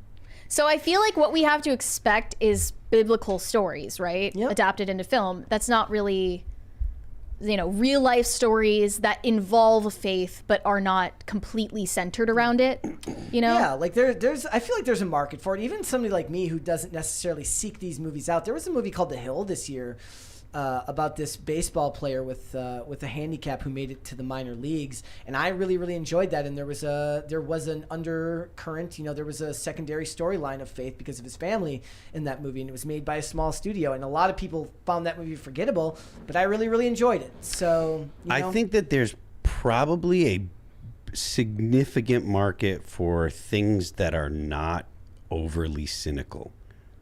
I think that there's people out there that are just like, I want some lighthearted stuff to watch that isn't going to make me miserable. And I think that there's an overproduction of cynical stuff because, my generation, Gen X and millennials and stuff, they're fairly cynical generation. Yeah, like everyone has been asking for rom-coms lately, and Hollywood just refuses to make good rom-coms, or they're in very short supply, but people love the Hallmark Channel. Yeah. And they love Great American Family because it's just like a stupid, superficial, surface level movie about a love story. Yeah, that doesn't need to be that deep. It doesn't need to have some nihilistic message behind it. It doesn't need to be political. This just occurred to me, like the people that go into making movies and stuff, they're artists, and that means that they tend to have like, artist brains, and so they tend to be pretentious and have, full of themselves and stuff like that. And that honestly, look, I have spent plenty of time around artists, and that is absolutely true. They do tend to be pretentious and tend to be full of themselves and tend to think very highly of their opinions. And so, but can they put their pretentiousness aside in order to make money? Well, I mean, can they do that? I'm sure that there are some that can. The question is, will the producers and the people that actually make the movies, will they hire the people that are like, I'm just going to make some popcorn movies for people that don't want politics injected into their entertainment constantly? And it's really the studios that need to kind of take that capitalize on that market. I would love to see a move away from the culture of cynicism around these industries, because that's the things that I love. There's a reason why I love sports movies, because they tend to be about overcoming something, which is that type of the desire to work hard at something, overcome challenges, and then accomplish it is not a cynical worldview. I agree. Right? Mm-hmm. Like the odd thing being that, like, even in a movie like that, like you can watch a movie where they don't win, and that's not cynical.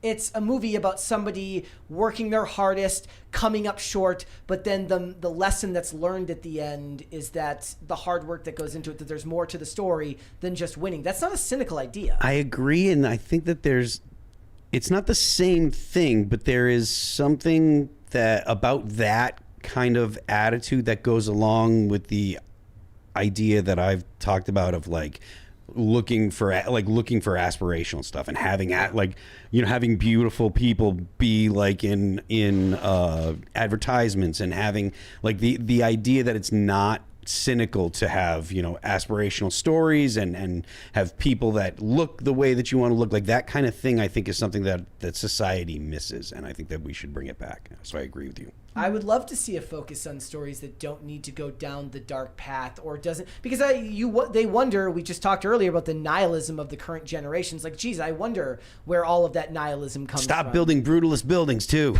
Explain that. Give people a break. I don't know what that means. I don't know. Brutalist buildings. They have a lot of this straight lines, things without windows. Really, just anything government building. Any government building that's like a current government building, the style is brutalist. It's concrete. They're not pretty. Art Deco. Bring back Art Deco. Oh, that would be nice. Yes, yeah. Right? Yeah. I looked a little bit further into this Christian studio called the Wonder Project, and a lot of their mission statements are incredibly difficult to decode, because it's like, we are making stories about values, and they won't, for the life of them, say what those values are. This says, the dream of the Wonder Project is to create a trusted brand that serves the faith and values audience globally with movies and TV shows they didn't know were possible. They said, with House of David being the first project under this new deal, we're setting the stage for a series of compelling values-driven movies and TV shows. It's already giving Values-driven. What does that mean? It's already giving diversity-driven movies. Like, we already have an abundance of movies and TV shows that are values-driven, but they're driven by the wrong values. So in order to counteract that, you need to state what your good values are and not just say, like, our audience has values and we value that and we really want to make stories about their values. It just doesn't make a lot of sense. Yeah, and then in reference to Amazon, which is insane, they said, we're thrilled to be working with a company that understands and supports our mission and our audience in a groundbreaking way. That means we're thrilled to be working with a company that has endless amounts of money. And is willing to give us said money to make movies. It doesn't mean anything about how Amazon supports their mission statement. I like the idea. No, actually, no, it does. Does it? So, well, yes, support by money. by giving them the money. That means supporting. Because when you're a band and you have a label and the label supports you, that means that they'll give you opportunities, they'll give you money, blah blah blah. What are the values of Amazon? I don't. You know, this is now you're changing the subject. We're not talking about values anymore. We're talking about support. To get you your packages in 2 days and have a CEO whose fiance dresses kind of like a call girl. We have a $20 super chat from Not That John Stewart. Brett, think of how McDonald's building looked when we were kids. They're all boring gray commie blocks now. They are. The joy has left the McDonald's building. Yes. That is absolutely true. I do like. I appreciate. And Pizza Hut. Yes. Oh yeah. You know, like I think I've told this story before. There are like Pizza Hut classics now. Have you seen that? That there's Pizza Hut classics with the salad bar. Well, and there's the only red one, cups. right? No, I think there's 2 now. Oh. And I'm planning either this summer, probably to go on a road trip to the one in Illinois, to go to it to experience it firsthand. It's gonna be amazing. We got a second $20 one here from. Can you read that? I can't read the name. It's cut Steven off. Van Deelen, that I right? guess. Cool Runnings is a great movie example of what Brett is talking about regarding overcoming hardship without winning in the end. Yes. One of my favorite movies growing up was the movie Little Big League, which is about a kid who becomes the manager of the Minnesota Twins. Well, spoiler alert, Ken Griffey Jr. robs them of a home run in the last scene, and they lose. But in it... Robs them. He does. Well, he robs them of a home run, and they lose the game. But you know what? He retires from managing, and his favorite player on the team ends up marrying his mom, who was a widower, and it's fantastic. It's great. There's a lot of movies like that. For instance, here, I'll give you an example of why that's necessarily bad. So in the movie Angels in the Outfield, for some reason, God is allowing angels to help the California Angels cheat. Unconscionable. For the whole season, but says, look, it's the playoffs now. You got to win on your own. That doesn't make any sense. In fact, there's a good idea. That's a movie Hollywood made that had a theme of God in it, Mary. The movie Angels in the Outfield, where this kid asks for the help of God to help them cheat. Based. Yeah. God, thank you for that. But he's like, hey, okay. Is it a miracle or is it cheating? The lines are blurry. We got you to the finals, but that's... No, the other guys didn't pray, obviously. it's the godlessness of the other team. Okay, that really right. put them through. Please just decode this for me. Like, tell me what this means. Our goal is to tell stories that restore faith in things worth believing in and do this at scale. It's trying to say family values without mentioning a God in particular. Or family. Did it mention? Or family. I mean, maybe, yeah. Things worth believing in. What are those things that are worth believing in? It's the phrase family values is coded as Christian in America, and they don't want to say that because... I bet you in the first draft of this page it was there, and Maybe. then some person's like, "Can we just scratch that one out?" Maybe, or the HR department was literally sitting on the person's shoulder as they were writing it, and they're like, "I know I'll get fired if I say the wrong things." But yeah, that's what I think that's what it is. It's they don't want to. It's like if you know, you know. Yeah, because.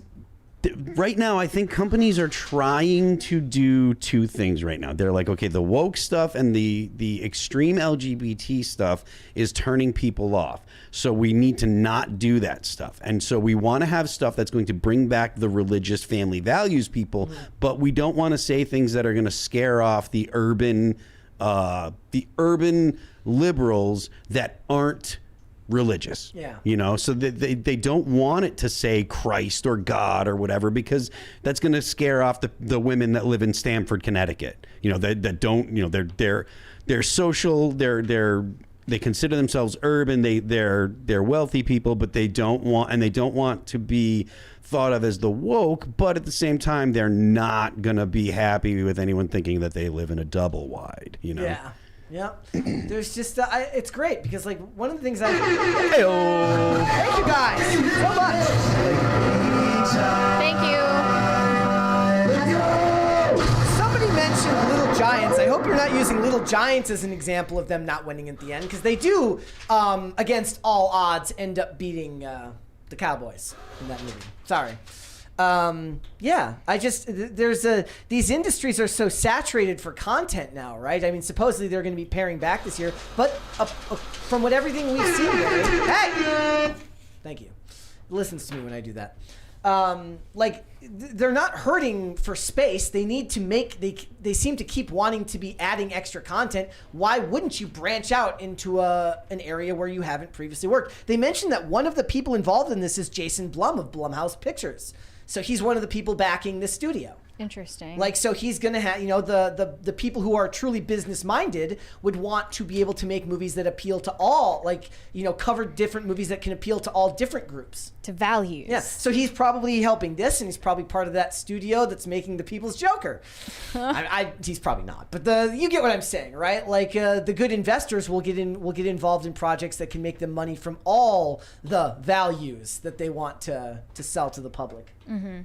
I don't know. All I'm saying is that how this turns out remains to be seen. Both the lady who wants you to make more movies about trans characters and the religious folk that want to make movies about Christianity both could do with a little bit of deftness in their storytelling. Is that so much to ask for? I don't feel like that's so much to ask for. Just a little bit of a light touch. It is a lot to ask for, because that would mean hiring people based on their ability to tell stories, not based on the color of their skin or their identity. The more that I looked into Alan Ritchson before the last review, like, he's on several channels talking about his faith, going in depth, like multiple hour interviews talking about his faith and talking about how he works in Hollywood while also being a Christian. He's also bipolar. And he's done a lot of interviews talking about that. And so if someone like him, like, you could get him to work on those movies. That's obviously, gotta be awful. I'm guessing that working with someone that's bipolar. I mean, from what I've seen from his cast members, seem to speak pretty highly of him, whether that's because they're still working with him or in the past, but he's in demand right now. So, you know. Hopefully I'm wrong. All right, let's go to Super Chat, shall we? Hiroshima Otaru said, "Mommy Dearest, the Kris Jenner story." I think they should call it The Momager. There you go. That'd be a pretty good biopic. Corey Anderson, Theoden, King of Broan, said, "Don't worry, Scro, there are plenty of," okay, I can't say that, out there, living really kick-ass lives. My first wife was blank. She's a pilot now. Idiocracy keeps getting prophetic. God, that's terrible. Sour Patch Lid said, "Hi, pop culture crisists." Hi, Phil. Andy says hi. Hi, Andy. Crisists? Is that they're not called the crisis actors anymore? I'm insulted that Andy didn't say hi to me. I feel scorned. Well, he's saying hi to everyone. No. Yeah. Shane H. Wilder said, "It was Switzerland, not the Netherlands, with the pods. They were the first starting made-ish in the 40s. I wrote an article on this ish. It sucked." Doesn't sound good. Corey Anderson said, "Trans people are not trans people unless they get the surgery. Until then, they are just cosplaying as the opposite sex." LARPing. I mean, I would say that they are also cosplaying after they get the surgery, because you can't change your sex. That's literally impossible. Corey Anderson said, "Phil, yesterday on the show, Mary confirmed she abuses Brett." I did see somebody in the chat say It's Brett. fake news. Somebody in the chat says Brett Physical abuse? Somebody in this chat says, "Brett, wiggle your nose if she hit you today." And to which I said, "This is fake news." Look, the abuse. It's so ingrained that what I do on this show, guys, is when Mary talks, I work very hard not to flinch. Whenever she's talking, it's it's a lot of work, but You're gonna get it after this one. I'm kidding. In case you guys don't know, Mary is literally in between Brett, myself, and the exit, the only exit. Yep. So I'm blocking it. The only way out. It's like Louis C.K. She's You blocking the exit. literally have to get by Mary to leave. In the trial, Literally it'll have be to. revealed that I threw money at you. You do your freaking job. The Undertaker said, "Tell us more about these parties, Brett." People are cranking each other. Do they set out extra napkins at the tables? Maybe a few strategic buckets. What parties? I'm lost. What were you talking about? What were we talking about? Like you getting drunk and losing your wallet? Oh, is that what they're talking about? That was just we were at a skate contest, and what you do when you're at a skate contest is you act really, really stupid. You drink a lot, or you do a lot of things that you shouldn't, and then you try to skate while hungover, which is what most of it And how was. does that go? For me at the time, it wasn't. When you're younger, it's not as big of a deal. When you're older, Sometimes feeling bad feels good. it takes it. At the, I mean, I was also like taking a lot of other stuff at the time, so it probably didn't affect me as much as it would if I was just drinking. Pat the plumber said, "This is true, Phil. Please get Brett help. Perhaps teach him jujitsu." It's not true. The thing is, though, is that every time she hits me, she then says, "You can't hit a girl," and then I have to refrain. It's a cycle of not just physical abuse, but psychological abuse as well. It's truly a harrowing experience to be me. Corey Anderson said, "Mary refuses to listen to All That Remains." She listens to it when she's hitting me. That's what she does. It gets me amped up.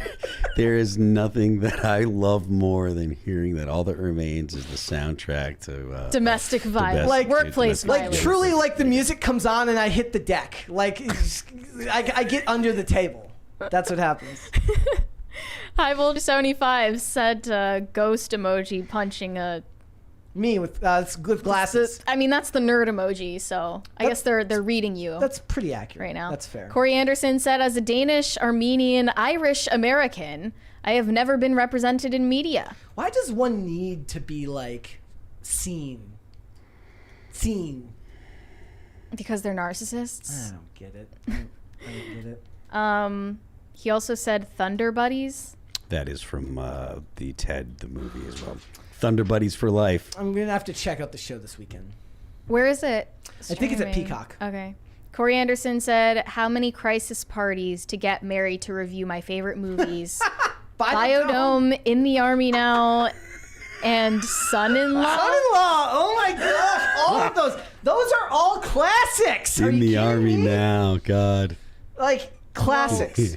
What? How many? I mean, that's parties? 3 movies. It was what? That's gotta be Maybe like you can high pick. price. You can pick one of those movies. You pick, because I don't know in what the I'm Army picking.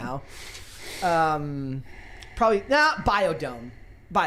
Okay. Biodome 10. Gotta get 10 to for If Biodome. it took 10 to make you watch the Buffy. Star Wars Christmas special, and yeah, I think 10. All right, 10 then. Benjamin Mauser said, "Phil, you are my favorite failed musician." Awesome to hear. Corey Anderson said, "Also, can y'all post a crisis party tracker on the Timcast website under PCC tab?" What I mean, is that like the Santa tracker that they put up there during Christmas? You should do total, and then like when you get to like 1,000, like something happens. Do we know how many parties we've gotten total? I could do the math and You could- probably figure it out. Probably count just this year's. Do you think we've broken 1,000 Crisis parties total? I would have to look at the amount. That'd be interesting to figure out. wonder. Yes, like when you hit 1,000 crisis parties, the video of Mary beating me plays, and that's what we see. Then the show's over. Pack it up, y'all. We're going home. Corey Anderson said, "Play the Madonna video for Phil." I'd have to find it again. I mean, you've seen the Madonna video. It's the one where she was wearing the outfit. She's holding on to the railing. Yeah, and she's got the hip reflective thrusting. outlet. Yeah, I've seen it. Yeah. It's not. We don't need to torture Phil with We're good. that. We can, but We could, He's, but- he's already seen it. The Undertaker said, "Shop smart. Shop S-smart." The what I think we should do is we should get Mary to watch not just those, but also old Brendan Fraser movies. I saw Encino Man mentioned earlier. There's a Yeah. lot of great old movies. Brendan Fraser's kind of great though. Yes, he is. There's a Why lot of, me? Because you're young and you weren't alive during this period of this golden age of cinema. You really should watch Falling Down. Story of a man whose life is pushed to the edge and he just snaps. We're sticking with one wager for now. Pat the Plumber said the Wendy's burrito bar was the ish growing up. What is that? I never ate at a Wendy's burrito bar. I do miss when Wendy's that? I do miss when Wendy's came in yellow cups rather than red, though. What are you talking about? What is the burrito bar? So they had like a salad bar at Wendy's. Mm-hmm. It's for burritos? I never Stuff, yeah. had it. What? Yep. It's bizarre. DD Megadoodoo97 said, we must have the Catholic Church design our buildings from now on. No. I mean, even the Catholic Church fell off with the architecture in the 70s. So the Catholic Church fell off. End of sentence. we can come back. We can make a comeback from this. Guys, we can rally, she says. We can rally. We can rally. Shane H. Wilder said, Amazon supports Christian values. Ha ha ha. Also, I thought Angel Studios was going to do a King David series. Maybe they're in a race. They're content sniping. Let's go. It's let's get a fourth crisis party for Phil, ladies and gentlemen. Let's do it. Yeah. He also said, I'm going to be out for a week to deal with some personal stuff and won't be watching live. Prayers would be appreciated. If y'all hit 100K in my absence, I've got something ready to drop. God bless. Well, you will be missed, Bless you, my friend. Shane. We will see you again soon. Prayers up. Guys, get us a fourth crisis party so Prayers Mary up. doesn't hit me tonight. That's what we need to do. I hate you. Corey Anderson said, Mary is tiny and vicious like a honey badger. There you go. Gordon Shumway said, Brett, so when you said you sat in the chair and it broke, that was code for Mary broke a chair over your back a la WWE. Mary, please get counseling. Look, here's the Brett thing. needs counseling because he's a pathological liar. Like here's the thing. Mary would never do a pussy back chair shot like they do in WWE now. Mary would hit you in the head with no protection if she had to. She's not half stepping. Look, just because Brett abuses his chairs doesn't mean that I abuse Brett. That is Brett is the abuser here. I am very hard on the furniture. It's not good. Texas Mofo said, abusive Mary, you say? All right. All right. Organized business Guys, services. Mary has never and will not. She would never hit another person. At least I don't think she would. She wouldn't hit me. This is You're literally Amber hurting me right now. I am. Organized business services said, well, guys, I'm fighting with an online real estate guru. That sounds intense. All right. I hope you make it out alive. I hope you ratio him. We're almost at that fourth crisis party. It's going to keep me safe for another day. Corey Anderson said, I meant like every time you promise to do something for a certain number of crisis parties so we can remember and remind you. It's only like when we make those bets, it's only for that episode. Yeah. It's for that episode. Yeah, that's fair. That's only fair. But I would still like to know. I'm still curious like how many we've got in total. I don't know if we have that number though. Organized Business Services said, LOL, I hate these Facebook ads selling money dreams. What are they? Like Facebook scams, I guess. We got a $20 one here. You got that one? I did not see that. And Derek Pannebecker said, Mary, you're not living life until Tattered on My Sleeve is in your daily library. Hardcore All That Remains fan for over 15 years. Cheers and thank you. And yes, you should listen to Tattered on your sleeve, Tattered on My Sleeve all the time. Or am I okay with like not living life? No, it's fine. RP Awareness Year said, hey there guys, another Minneapolis guy here, by the way. First time super chatter. Mary, are you going to be on the whatever podcast again? Because I want to witness you send them 304s back to the streets. But Mary's supposed to be bringing the 304s to enlightenment, not to the streets. They're already on the streets, Yeah. so like I can't send them back to the streets if they're already on the streets. Mary did not go to whatever to save. She came to condemn. Hopefully the Jesus condemnation will saves. bring them Mary does back. not save. Yeah. I doubt that I'm going to appear on the whatever podcast again, just to No. put that out there since you're asking. I feel like the use of it just kind of wore itself out. We got a $20 one there from High Voltage 75. Oh, I don't have that one. Says, I think having Mary react and review old movies, not necessarily good ones, is a potential gold mine for growing the channel. Maybe pose it as a side content like the conspiracy videos. There's clearly interest. Yeah, they want to see Mary dunk on stuff. Okay. I like the idea of just giving Mary the classics just to hate all the classics. You know this movie you like? It I sucks. do like the idea. They're recommending of legit. stuff they like, not stuff they hate. I do like the idea of you doing legit movie reviews, though. Yeah, like we always do them together if they're new movies, but never the old movies. I think it'd be cool for like stories and like reels. Yeah.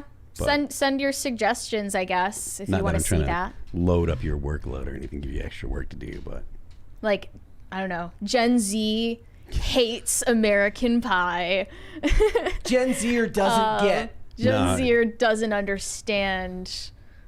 What would it be? It'd be great to have a series called, it's like Mary Presents What's So Great About, and then whatever movie. that's not a bad idea. What's so great about, and then just like movie things that, you know, I just have to hate everything. Yep. just find things that all you have to do is find things that you can like pick at as problems. You don't have to be like, you don't have to actually hate it or whatever, because remember, you're making things up. This is the internet. Right, yeah. Relying, obviously. Yeah. Disco Jensen said, how's Buffy coming along, Mary? I have made it 5 episodes in so far. 5 out of the 12 in the first season. They're getting more into like love triangles and like Buffy's dating life, and it's kind of insane because all of the men are clearly in their 30s, but they're cast as high schoolers. Yes.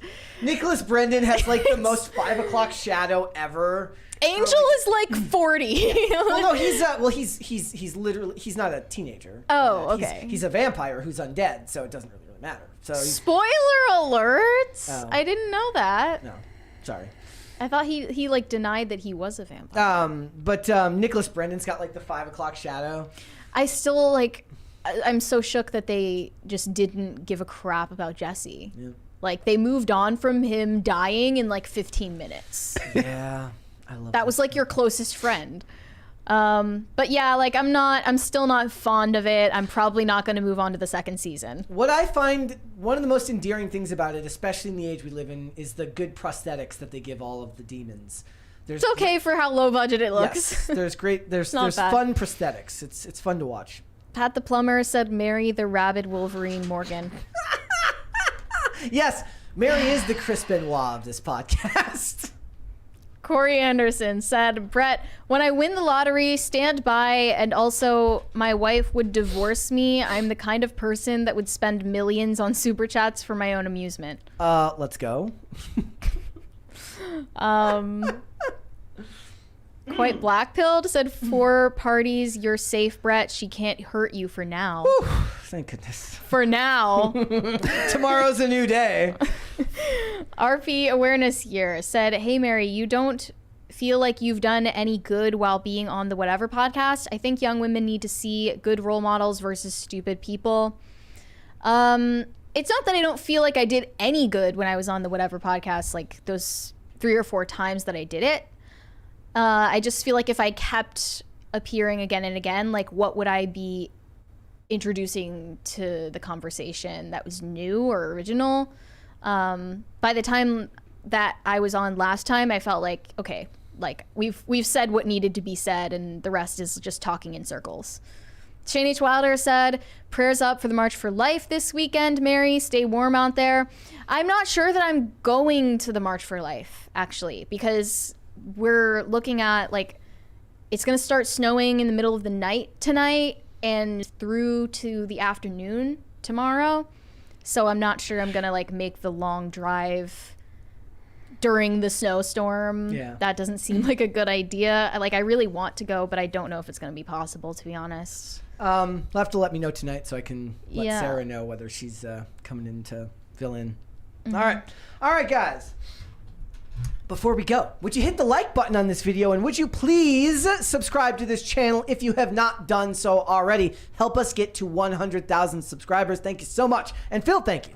You're quite welcome. Thank you for having me. Let everyone know where they can find you. I am Phil That Remains on X or 2X. Oh, what do you know? Perfect. There you go. I am Phil That Remains on X. I am All That Remains official on Instagram. The band is All That Remains. You can follow us on, what is it? Let's see. Spotify, Apple Music, Amazon Music, YouTube, Pandora, the internet. I like the idea that somebody was like, I really was going to add Phil on social media, but I couldn't hear him. They're like trying to listen really closely. They're like, what the hell did he say? When it goes out, like the thing's not super loud. No, right? it's louder for us than it is. Yeah, for them. it's obnoxious here, but like when it for your people actually listening, you can hear people talking over it. Actually. Yeah. All right, Mary, where can they find you? You can send me validation on Instagram at Mary Archived, or you can send me hate on X. And That she's is getting also a P.O. Mary box. You Archived. can send her brass knuckles to beep. There is no P.O. box, and I am not an abuser.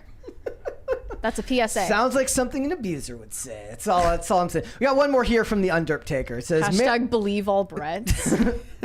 That's perfect. We got one more here from the Undertaker. Says, Mary, your friendly devil's advocate says if you swing a bag of oranges at Brent, the fruits will bruise and he won't. Best not leave evidence. Speaking from experience, bro. That's what the phone book was for. That's what the cops would do back in the day, right? Use the phone book. All right, guys. If you would like to follow me, you can follow me on Instagram and Twix at Brett Dasovic. My GoFundMe for my recovery from all of the abuses. No, I'm just kidding. There is no GoFundMe. At Brett Dasovic on Instagram and Twix. PCC is here 5 days a week, Monday through Friday, 3 p.m. Eastern Standard Time, noon Pacific, Amazon Music, Apple Podcasts, Pandora, and Spotify. If you would prefer to listen rather than watch. If you want to, we got one more here from Pat the Plumber. Says, I care about life unless it's snowing.